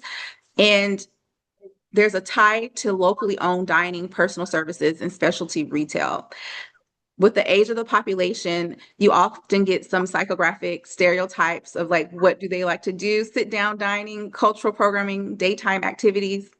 But having a space, and I know Mandy just came back from the Complete Streets, kind of the walkability assessment, but this also leans to a downtown that could be walkable, comfortable, and accessible for an aging population, that you have your aging shifts over that next 10 years. Your millennials are no longer in that technical millennial age, but are now you have a growth of 35 to 64 and 65 plus individuals. So you're able to create and cultivate a space for that large population, and understanding that it's currently as is variables, as is steady and reliable. And these individuals are, as we saw from the survey, repeat visitors, have some resident loyalty, and there's ways that you can create a strategy that increases the visit frequency. And we also see within that 5-minute area, high diverse community, but the population is remaining Black, while white residents are increasing. But there's also some Hispanic, Asian, and multiracial populations that are projected to grow across all three of the 5, 10, and 20 to 30-minute trade areas. So you're looking at having your space, having your 11th Street, having your community intentionally inclusive and culturally representative. And so that's all the way from diverse food concepts to multicultural events to inclusive branding and marketing to help when you see the trends that you're able to lift from there. I talked a little bit about the psychographic characteristics. So this is all legal, all conducted in a very above board manner. I keep saying that because people ask, so how do you get this data? And it's from your cell phone, you let Google Maps tell you where to go. We can also see where you're going and where you're coming from and going to. And then we can also see your average incomes based on that and look at the age, the gender, incomes to create a psychographic of your opinions, what you value. If you experience often reports on people still reading USA Today. And I'm like, who's still reading USA Today? And then also one of the communities that I was working with in New Orleans, they were still accessing Vibe magazine online. And I didn't even think that existed. And so you're able to see some of the lifestyle interests within some of this data and create this psychographic profile. So for you all, it's the modest income homes that rounded out the top 5-minute radius. And the city commons, metro renters, emerging hub, and single thrifties. And then in the 10-minute, you had overlap with a large percentage of the single thrifties, emerging hub, and moderate metros. And then moderate metros also showcased in the 20-minute frame as well. You're like, what is that? What does that mean? So really your moderate income homes, this segment or psychographic, which was dominant in the 5 minutes around the 11th Street marker, are your low to moderate income households. And many are long-term residents and renters, and they are value conscious, budget driven, and focus on essential spending and prioritize affordability. And so this core daily user is like your discount retail, everyday dining, personal service, convenience goods. But then you also have your single thrifties that are your younger to middle-aged adults that may be living alone or with roommates that have modest incomes and a high price sensitivity. They're your practical shoppers as well. So you have overlap with that moderate income home group that want quick service dining, food away. You'll see is a popular source. Going back to that coffee shop, casual eatery, reseller, secondhand, and entertainment. And they're doing your weekend and evening commutes. That's what they're doing. They're attending a lot of those promotional events around the weekend and the evenings. Then you have your moderate metros that were within that 10-minute and that 20-minute drive time. And this is your middle income, usually suburban families and professionals, or what they would deem, and you'll get the whole Esri data that has like white collar versus blue collar. And they value stability, local amenities, and family-oriented spending but they're also cost conscious. So all three groups are cost conscious. And even though they're cost conscious, they have greater discretionary spending. So this is a really great regional draw because they're within that 20-minute drive time and they're looking to sit down and dine. Regional events, cultural attractions, specialty retail, and they want an environment that is welcoming, clean when on the main street on average. Now, I keep saying the they. We talked about the psychographics, but we also looked at the they in terms of who's coming to the area. And this is the area that our research team created a map around to track some trends for 1 year. So from November 1st, 2024 to October 31st, 2025, we saw that there was over 67,000 visits, and visitors were coming at least 2.8. I'll round up to about 3 times within that visit. And they're staying for approximately 46 minutes. And you're able to time that visit within a 10-minute frame. So you're not having multiple people pinged at the same time. So when I'm on my Google map trying to figure out where I'm going, and I've said yes to this, and I'm going to the Hope Center, it's going to say, this is who I am. I'm that one visit. If I go to the Hope Center 5 times a week, it may show my frequency, but if I leave and go somewhere else in 2 minutes and I just take a picture of the Hope Center, it may not capture me. So we're looking and seeing that there's been some consistency. Also, we understand that there was COVID. There's a lot of things going on with some of the data when we look at the visits, and there's a slight decrease, but not a large decrease. It's really consistent. And you're going to see that consistency often in that right panel, like the last 12 months. You see, you went from roughly like 68 to 78,000 visits. So really between 2022 and the last 12 months, you've been pretty consistent in terms of visits to the district. But you see a peak in that visitation. So like April, there was a peak, but in December, January, around this time, where Courtney from Virginia Main Street said, it's always snowing in January.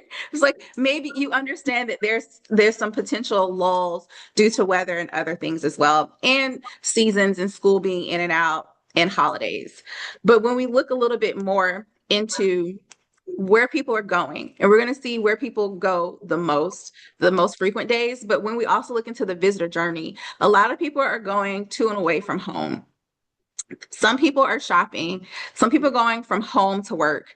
There's a few percentage of people going home and shopping and services. But when we're looking at it overall, we want to increase people going not just from work to home, home to work, but we want to increase the shopping. That's the 4%. We want to increase them going to dining, which is at that 6.2%. And so when we're looking at strategies, how can we look at those psychographics that we talked about, those moderate metros, those single thrifties, and how do you pour into them, understanding that they have certain travel patterns and obligations that they may lean into certain days. How do we know those days? Places also tracking the busiest and the slowest days.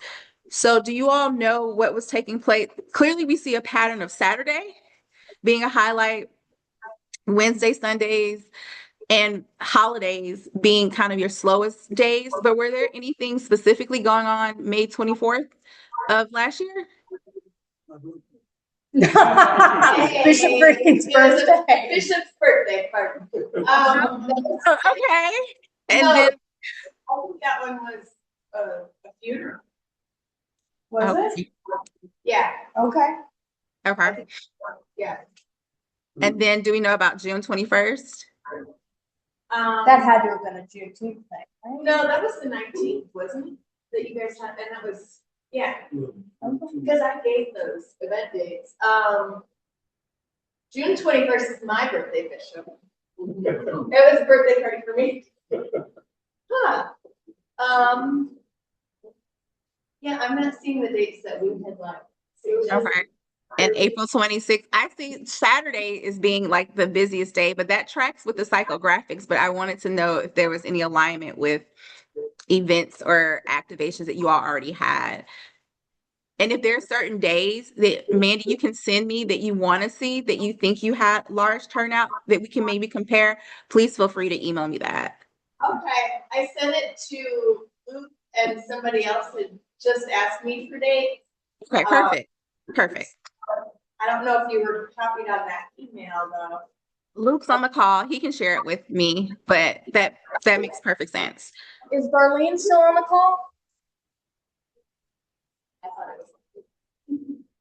She might know. So what we did, we gave, it was a block party in May of 24. We did, Okay. we did Juneteenth celebration, June 19th this year. And then we gave, I think the May 24th was a funeral of someone that was like well loved in the community. And then we gave the Hope Center's Christmas dinner just to compare the different types of events and what types of, and they were like, they can't track all that data for all of them. Right. Humble hustles, but for that, but we get the numbers for all of them. Okay. We can look back. Thanks, Donna. Sorry. No worries. All righty. I'll go back. Darlene might have known. Oh, some of those dates. But she might have known some of those dates. Those I hope so. Yeah. Well, yeah. I went back to April. Darlene's gonna try to come in first. Gotcha. Later. She just wanted to hear like the place and stuff. Gotcha. Yeah, and we're finishing up. This is just the market landscape of where people are going. You all also see this in the blown up version of where people are actually going to. And you'll be able to see like most are concentrated right along 11th Street, but you also have regional access points that people are still coming through the region. And so that's really good. And that's something that when we're thinking about the strategy, we can build upon. So y'all can see that you're pulling from like Bedford, like we go back one slide, Chandra, I'm sorry. Those green ones are a little bit higher, so you can see that you're pulling from a couple of different markets that you would probably consider your, I don't know, sleeper towns. I know some folks will commute from Bedford into here, and I think even same for Lynchburg. You see a lot of commuting happening. So Maybe Floyd. Maybe not. No. Yeah. Rocky Yeah. Yeah. Rocky that's. Yeah. Yeah. It's all cool stuff. Yeah.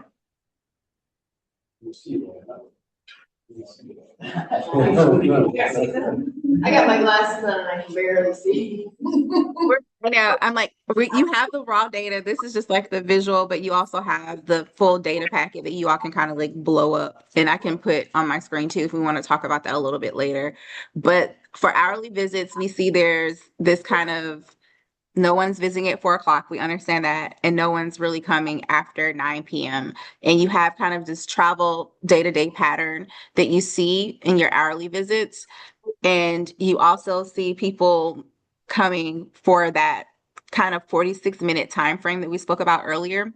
And the actual kind of peak being at that 12 o'clock and that 6 o'clock. Do you think that coincides with people's work time, with school schedules? Where do you all incline to say this pattern is linked to? School. Okay. Okay. I was thinking that in the duration and drop off and pick up, but I just didn't know how that was kind of pulling. But that's what it seemed to be, but just wanted to make sure.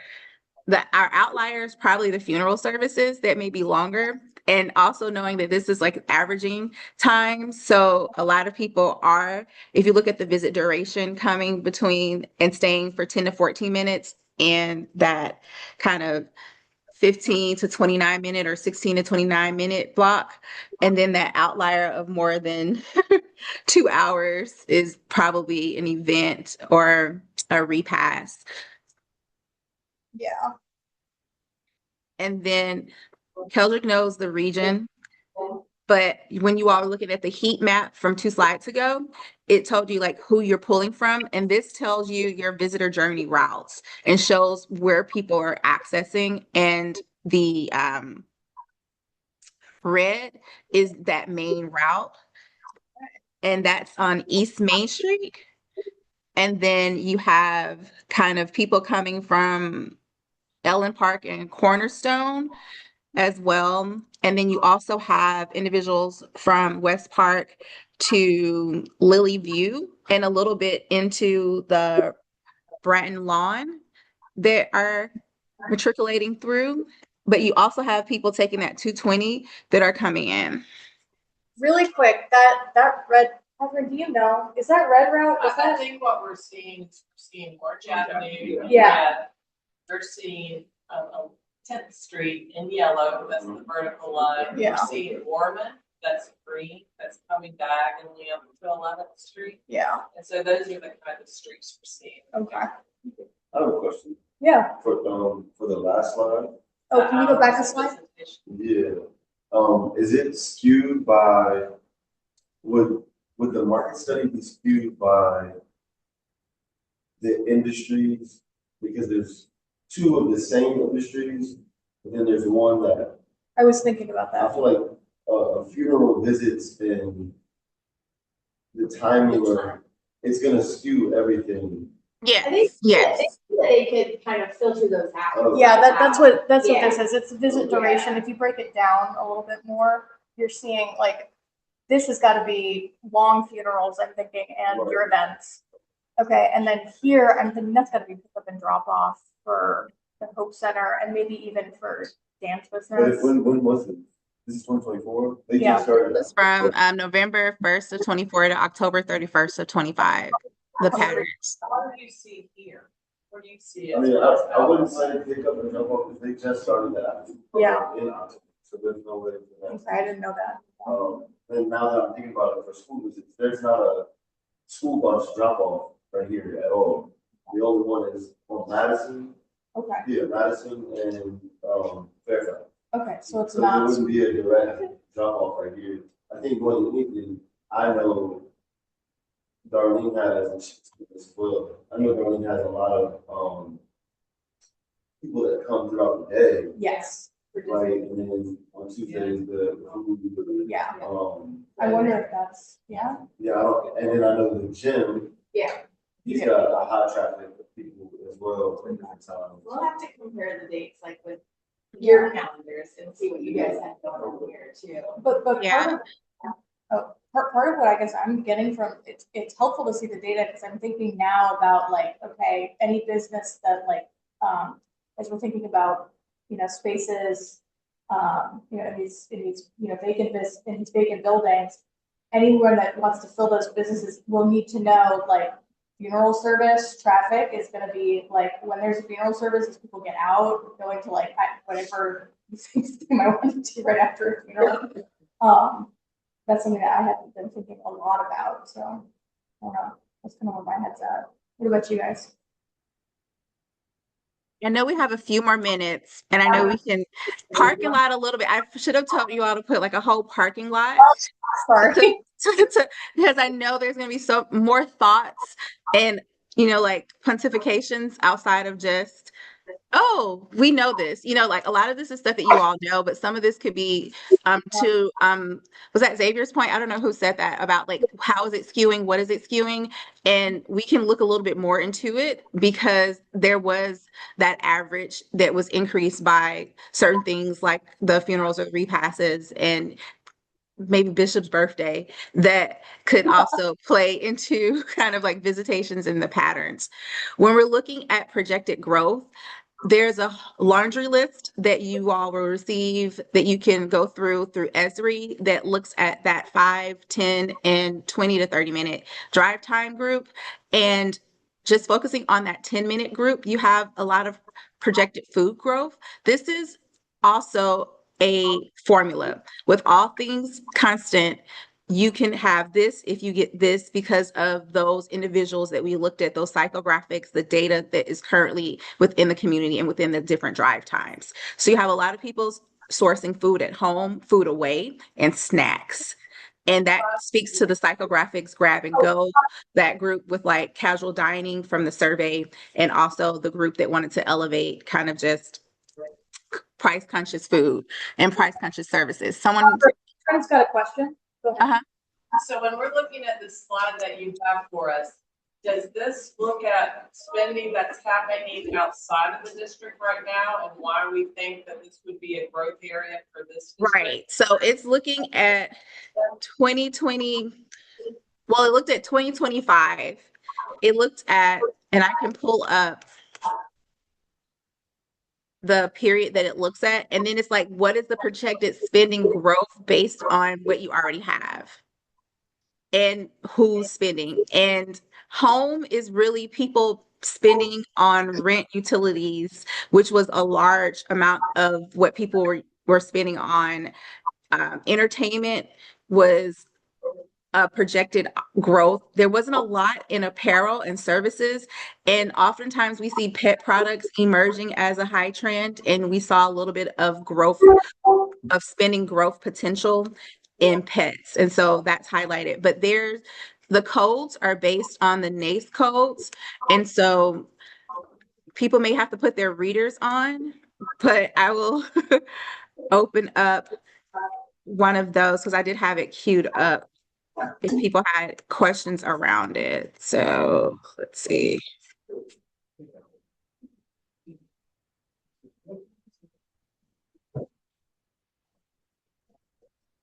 Can you see the Esri retail demand outlook page? Yes. Okay, so this is what it's pulling from. And this is actually within that 10-minute radius. So it shows me the top tapestries. So those single thrifties are within that 10-mile radius. The emerging hub group, moderate metros, which are kind of the trending group, it shows the population, and the potential population growth is a little bit over 1,000. So they're also factoring that in. And the median household is increasing over 5,000 to get the potential spending growth. So the demand versus the growth is one thing. So you're looking at consumer spending habits already. So if we're looking at apparel, you have a lot of spending on apparel. So 62 million. They're forecasting about 70 million in spending. So that leaves you with the potential growth of that 8 million overall. But when you look at for individuals, it's so tiny that you start to look at food, wear, children's, women's, men's, that it starts to get a little bit smaller. And then if I was to look at entertainment and recreation specifically for just a 10-minute, we're seeing a lot of people pay to membership and fees. So that has about a 2.8 million spending growth between 2025 and 2030. But we also see Keldrick had a great explanation for the town in Waynesboro where they were using a lot of dating services. Your community is not, but there's not an increase in that. But you also see an increase in the sports and trips and a little bit of a peak in theater. And then going back to the pet example for this 10-minute radii, you see that increase in what type of services, from photo equipment and supplies to recreational support to toys and games being the highest thing that they're seeing spending growth in. And your food at home, people doing bakery and cereal products, meats, poultry, fish, like your general basic need commodities, including dairy, are listed. But your snacks also, a lot of people snacking and a lot of people doing takeout and food away from home. And there's some spending in alcoholic beverages as well. But if you go to, say, this is the 20-mile, you have your moderate metros again, but you have a little bit different group, and you see the spending increase. You also see the median household income increase slightly, and between 2025 and 2030, and that's how they're able to gauge kind of that projected spending growth. This is something that you can look at when you're thinking about your. Bishop Green has a question. To is it possible that the increases that are being shown can be also denoted by percentage increase or decrease. We have the hard numbers. Were you able to hear? Yeah, to asking, can this be denoted by percentages versus raw numbers? Yes. I would like to have both. Okay. Like to I see can both. ask. I know Esri turns them out this way, and we try to create percentages or rounded numbers, but I can see and ask our research about the percentages. Like, Thank you. Because this is the laundry list of Yeah. things that I know that you all will receive, but we do have kind of they do a percentage for the top 20 tapestries. So that's how we're able to gauge those top tapestries. So that rounds out. And we're also able to see kind of the index by households. And I'm trying to think, do they have anything? I don't think they have it in percentage format, but I can ask and check if we can go through it. Thank you. I think You're what's welcome. really helpful about these kind of things is being able to see maybe that family style restaurant that everybody's saying they want really is a viable opportunity here. Because it looks like from the market data that people are leaving to go get that experience right now. So people would be willing to stay here to get that as well. As well as others. Yeah. And you all are tailoring to the end of the discussion, kind of like what stood out, what did you learn, what's most critical, and kind of how does that help inform your strategy? So you all kind of segue right into it. And that was kind of the last slide in terms of what do you think stands out, what is resonating. And these are things that you want to think about when the strategies, what's easier versus what's harder, and how you're able to gather information around it from your surveys to the Esri data and the Placer. I would say also, like, you all know some of the trending things, and some of your capacity to see how the market responds doesn't have to be in that full brick and mortar to start. You can do a lot of the activations within pop-ups and kind of quasi-permanent spaces to really see and test the market as well. So as you're seeing like what looks and what fits for right size for you all, how does that showcase and how does that show up to see if the market is saying, I was in one community and they said, we would love a coffee shop. A coffee shop came, the coffee shop charged more than the Starbucks, and the residents couldn't afford to sustain the coffee shop, and the tourists weren't coming enough at that current time to go to the coffee shop, so they closed. They now have like a lot of hybrid model businesses that work. So their flea market is also a restaurant on Thursdays that you can get some of the best chicken salad. Their hair salon also sells body products. Their floral shop that leans into florals for funerals more so is a whole candle shop as well. And so they were able to meet some of the market demands with that, but not fully a full brick and mortar, because we saw through the market they had small margins for food, where you all have a little bit more increased margins to kind of take more of a market analysis, because a lot of businesses are using Remy, Buxton, Placer to gauge where they should go next as well. So they're all looking at this data. So it's great that you all have it.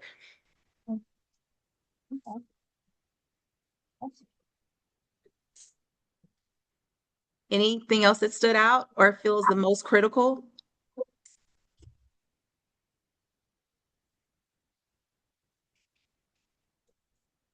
Nothing. Absolutely nothing. We're processing, yeah, it's a lot of information. Yeah, But it's good data to have. I think it's exciting when you start to see the overlay of all of the different things come together. For example, I was doing some historic research, and the buildings next door to this building used to be a restaurant years ago, decades ago. You know, the community saying that they want a restaurant. You think about, some of the empty spaces or, some possibly underutilized spaces. Could they support, what it is we're talking about? And so all of that layering of what the community wants and just how that would happen. It's neat that they're like aligning, like, you know. Sounds good. I know we'll be talking with most of you all shortly in some capacity. And then I wanted to acknowledge that Johnny, that dude, is on the call, and Luke from Main Street America's Capital Absorption is also on the call.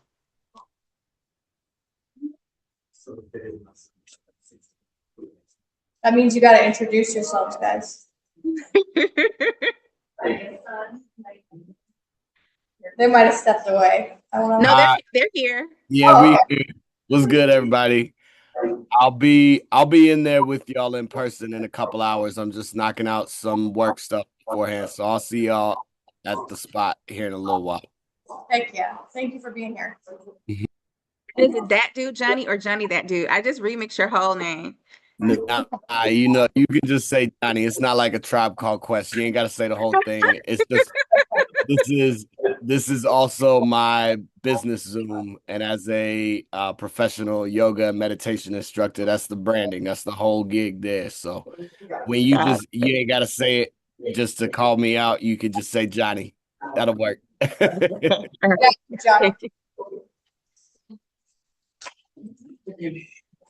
Well, I just want to say hi to everyone. Thanks for having me on, and thank you, Chandra, for inviting us along. It's been great working with y'all, and I'm sad I don't get to experience the snow. I'm excited to hear y'all. I got the sweltering heat, but I have not been able to experience the snow yet. So hope y'all are hanging in there, and it's exciting to see this data and how it kind of lines up really clearly with what we're working on and filling spaces. I think these two services will really go well together, and I'm glad we're doing them together. So. I'll just be here watching, but thanks for letting me join. Thanks, Johnny. Thanks, Luke. I see the name and I want to say the whole name. It is. You're more than welcome to say it. That's good marketing on my end. Free that marketing. Dude, Johnny. I know. There you go. All right. And then Mandy, Molly, we're transitioning to the elected officials and key community partners right now? Yes. Okay.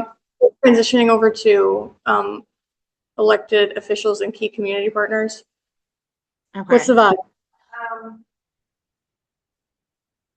I mean, I think it's kind of going to be like the agenda. We didn't like target nine people. It's like 10, you know. Mayor originally had it down for the 21st, and then I let him know, but Gotcha. when I had sent it to the rest of the council, Okay. I felt like I guess she was out, and Mary was back, and I never followed that up. So I don't know. So we can use this time for me to just tell everybody a little bit more about the Virginia Walkability Action Institute trip that I just got back from. Sure. And we have Antoine Calloway that just joined us. Oh, he was in the room and he has to do some running with his kids. And so he's listening in on his phone and he will be back later today. Okay, drive safely. I can still see you operating a motor vehicle. He's always on the go. Just saying. I don't know how you have me hung up in your car. I hope you have the suction cup, and I see you potentially putting an earbud in or a charger. I hope it's the charger. Yeah. Okay. Okay, now you're gonna turn me off so I can't see your business. It's okay. I won't say anything that you're doing. It's all legal. Looking like this or like in the gym. I took a screenshot one time. Antoine was like doing push-ups or something. Yeah. On the call. Wow. Okay. I stay busy from time to time. Got it. Catherine, you have something you wanted to say? Sure. So all of us collectively will have opportunities to share about the work on 11th Street. And several weeks ago, we met somebody that worked with the city before in the past that came into my office and was telling me about a potential grant opportunity that he was working on, looking for. And I was sharing with him what's happening over here on Main Street. And he says that 11th Street might be the place that we want to focus this grant. Came over here, visited with some people, and Pedal Safe ROA was the lead on it, but they're also working with Parks and Rec because it's focused on connecting the neighborhood to the greenways to the north and south. And so we were looped into, and so yeah, Darlene and two of the Pedal Safe crew, and who is with Strong Towns Roanoke. We all went to Richmond for this grant cohort kickoff, and it sort of guided us through like how to do complete streets. What's it called? accessibility. Yeah, and like through developing a work plan for the grant. It's a quick turnaround. They want it completed by September, but basically what they're looking at is ways to get the community out and like have some events like walks, bike rides with you, something to the greenways, to Lake Run and to the Roanoke River Greenway. And so they're thinking maybe like signage, just half a mile to this greenway and just kind of like wayfinding to and from, and half a mile to 11th Street. Yeah, yeah. So that's another part, is that it will also then, you know, as businesses start to come in more, it will get people off the green. Hey, you work up an appetite, you know, you're thirsty, you come to, you know, the 11th Street district. So there will be a lot of community engagement around that community input. I was like, you guys can't do a survey. So like, we got a survey out in the area. Like it's gonna be, so we're looking at ways we can, like, you know, work together, leverage the work that's already going on here. So you'll be hearing more about that, but I already let you know about the February 21st event that's been rescheduled. So they'll probably all come for that too. But yeah, but all of us will have opportunities of different things that falls into our paths, where we can kind of drive it over here to the development taking place over here at 11th Street. That's what we're yes, yeah, yeah. So, and I also got connected with the Reconnecting Communities Institute, which is funded by the U.S. Department of Transportation because of that other grant that I have for like around the area. And so they provide free technical assistance, even some like design work, architecture stuff, different, I don't know, different types of technical assistance we have access to, and we're just getting started on to see what we can do for this run for, you know, the Main Street work. And what's I gonna say about it? Shoot. Oh, I was like, you know, we have that little grant with Pedal Safe. We're looking at that other one that we applied for last year, the Smart Growth one that we're going to do again. And you applied for the MX one, but nonprofits can apply. So I don't know that I got denied and Taylor got denied too. Yeah. Just give it an update. I know that it's to everybody, but yeah. AJ, did you submit an application for that Amex grant?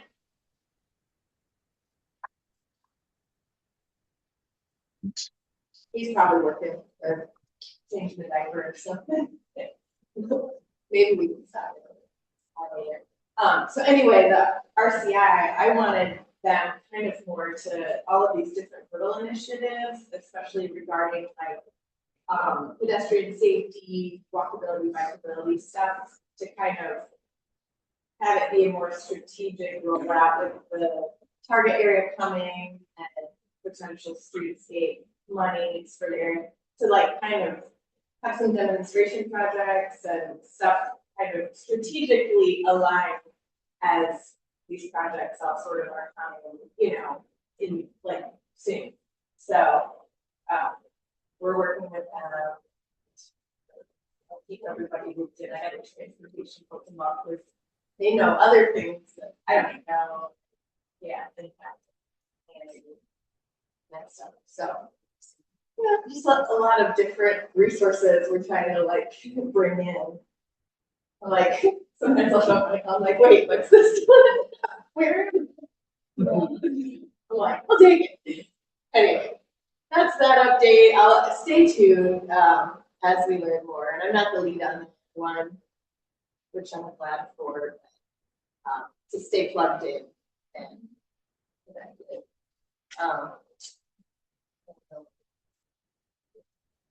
What else? I don't know.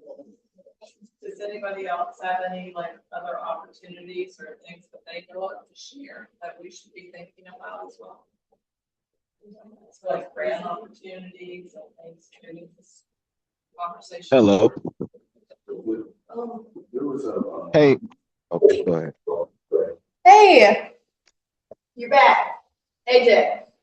Yes, I was gonna say, yes, ma'am, I did apply for that. Good deal. Good deal. Fingers crossed. Yes. Exceed. Does anybody who works out of here? we sent it to everybody. I'm We not send it to sure. all of our like small business. Okay, cool. Thank you. They closed today. Yeah, people definitely appreciate it. Yeah. Awesome. Sharing. Yeah. Tell the patients that we have.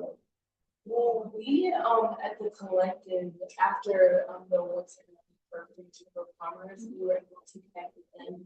There's possibilities, I wouldn't say like grant opportunities yet, but there's like a partnership in the works because of some of the resources that they have, they like this like, just like the entrepreneurship building, that's something that we'll wait and see. We got briefed last night. We had meetings and stuff, but we are still getting more information. So we'll update you. Awesome. They do have kind of like a database on their website that's like grant opportunities for small and middle businesses that they keep updated and they add new things.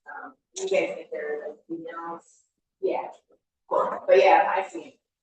We're meeting with, that's good to know because the city manager's office, like we are meeting for each next Tuesday virtually just to talk through like how we work with partners and stuff, you know, moving forward. She's like, I want it to be like strategic. She wants to have more presence in Roanoke.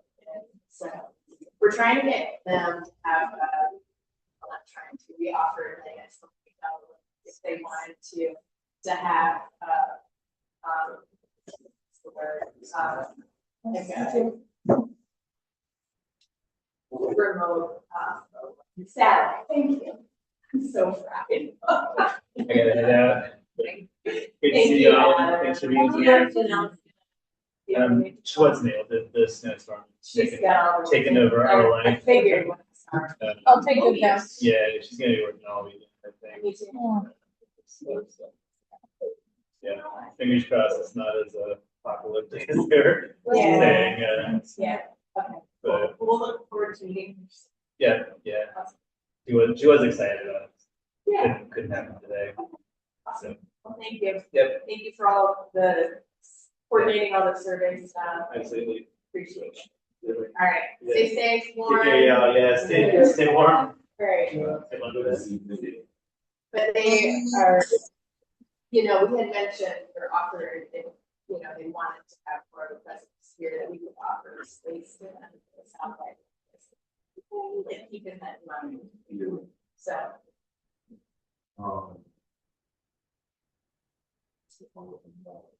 There was a grant that there was a project with called Trust and Practice. We all say, I'll be on the commission, but I know that it's supposed to be for new projects or developments. So we make it two organizations, so it would be us and Motion. Sweet. What's it? I'll get some recognition. I think it's due in a couple of weeks. Who was it with? Like what So trust and organization? practice calls from Allstate. Allstate, okay. If there's anything I can do with the application, I'm happy to, you could just like, yeah, yeah, awesome. You can probably pull some solid market information from all of the survey. Yeah. Time, awesome. Hey, Mindy. Good evening. How are you? I'm doing good. How about you? I don't know. I don't know. Glad to be here. Do you want to introduce yourself to, well, those, if there's anybody you don't know, and then on, we've been, some people have been coming, you know. Make sure to talk loud. Okay. Hi, everybody. My name is Robin Mitchell. I've been working or been involved with Main Street for about 2 years now. And I'm just very impressed to be able to be together and share input where I can. So, yeah. Thank you. Thank you for hosting today. We have some coffee and donuts. Thank you so much. Awesome. Well, any questions about the information that's been shared so far? Like, I want to make sure you guys feel good about.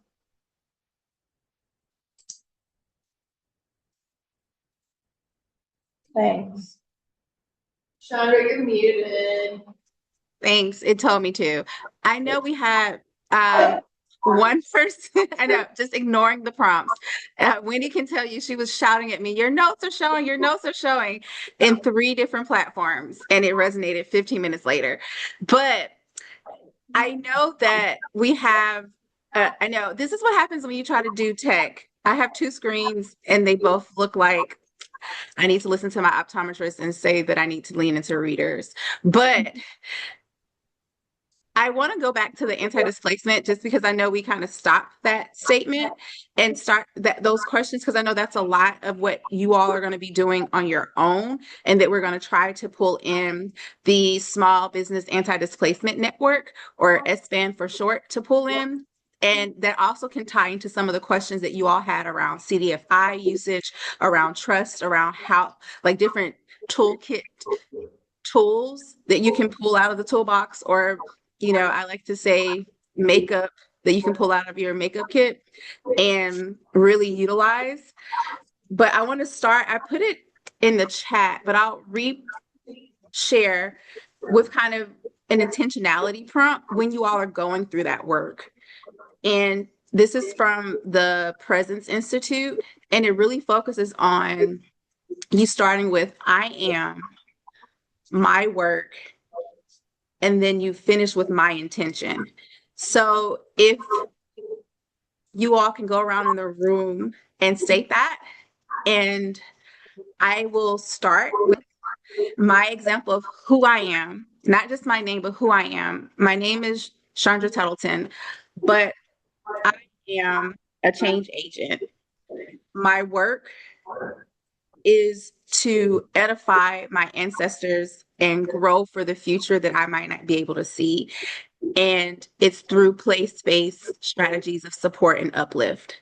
My intention is to do as least harm as possible and to cultivate the ground and the earth that can be nourished for more flowers to grow. It does not have to be like that. That's just I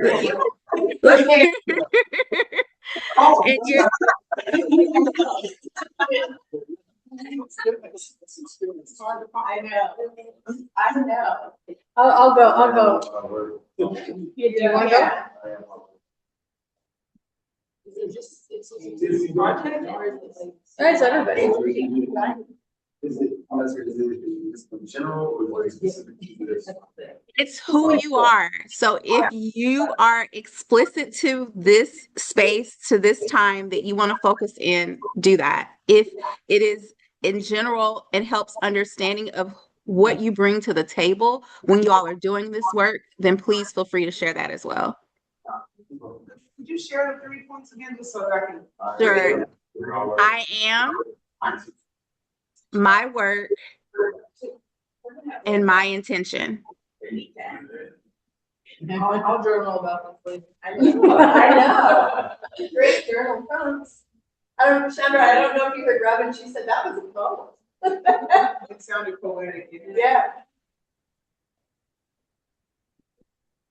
Sometimes you can do it on little flashcards. Some people need to write it down. You know, I don't know if you have any sticky notes. I can go. I am Molly Hunter. I am very results focused. I'm like a process person. I'm like, what's the next step? Give me the to-do list. My work, I think my job here is to make sure that people know what's going on, and that the information that we're sharing is accessible. Not just that it's easily found, but also that it's easily understood. Oh, my intention. That's kind of also my intention. Yeah, my intention is to get as many people who live here and care about this place involved as possible. Really, my intention is in 10 years, when people see how amazing this place is and all the investment that has gone into it, and they're like, well, why didn't you tell me about that building? I want to be there. Like, that's where I'm thinking about already. And I know we'll get there. Yeah. Anyone else? I am, my work, my intention. I can go. Oh, okay. I don't mind going. I am Austin Bratton. I would consider myself a creative. Also like very passionate. My work currently, I am the director of brand engagement for the home hustle company. When you break that down, I would say that considers like marketing, creative, as well as community engagement. And so my intention is to, at this time, I think part of my mission is to be an example and a role model for other youth that have hesitations about coming home and trying to explore their talents in the community around them.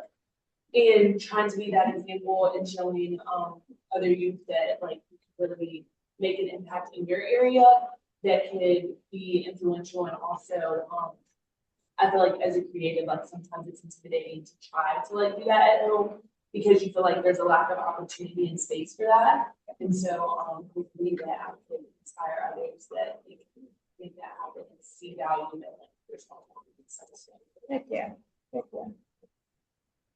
No pressure. Okay. Oh, I was looking at Xavier. You're good. You're off the hook for now. Are we stopped for a minute? I am Xavier Tremaine. I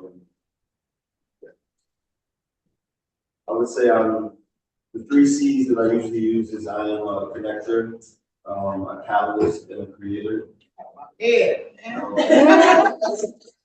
Those are usually the 3 C's that can wrap me up if I had to be put in a box. My work is out of the box, knows no bounds, and pure.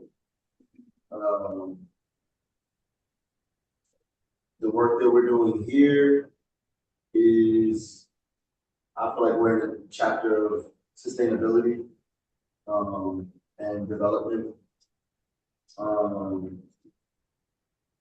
There's so much more I can say, but just to keep it short and poetic. My intention is authentic and is to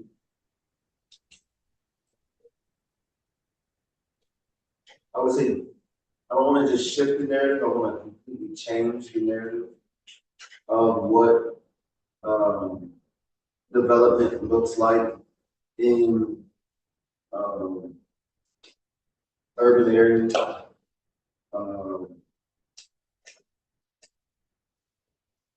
From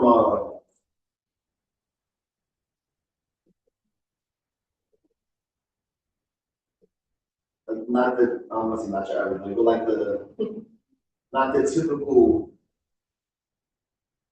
demographic that does it. Like a true grassroots development, where there's community ownership and there's true equity. I think that is what will allow generations to come to want to reinvest back in it, back in the community. That was a lot.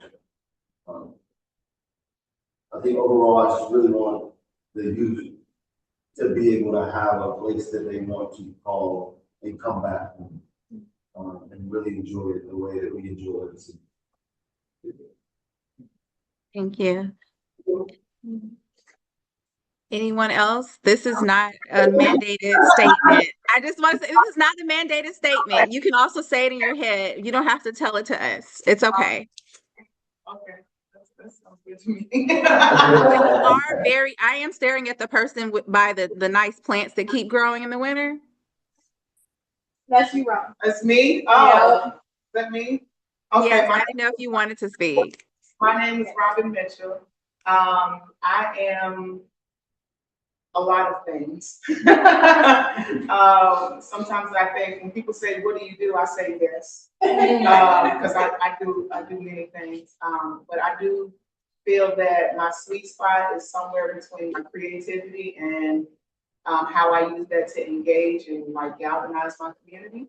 I'm very passionate about Northwest Roanoke. I'm a Northwest Roanoke native. I grew up 2 blocks from the collective, going in this direction. And so this neighborhood is near and dear to my heart. And so I am a business owner. I am a strategic planner. I'm a very analytical person. My business background is business analytics. So I use those tools along with my creativity to kind of shape everything that I do in my community.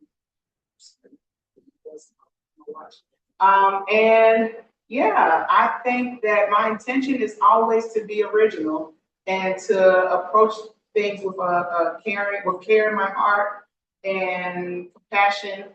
And yeah, I want to make my community proud of the work that I'm doing. So I always want to approach things from a place of authenticity.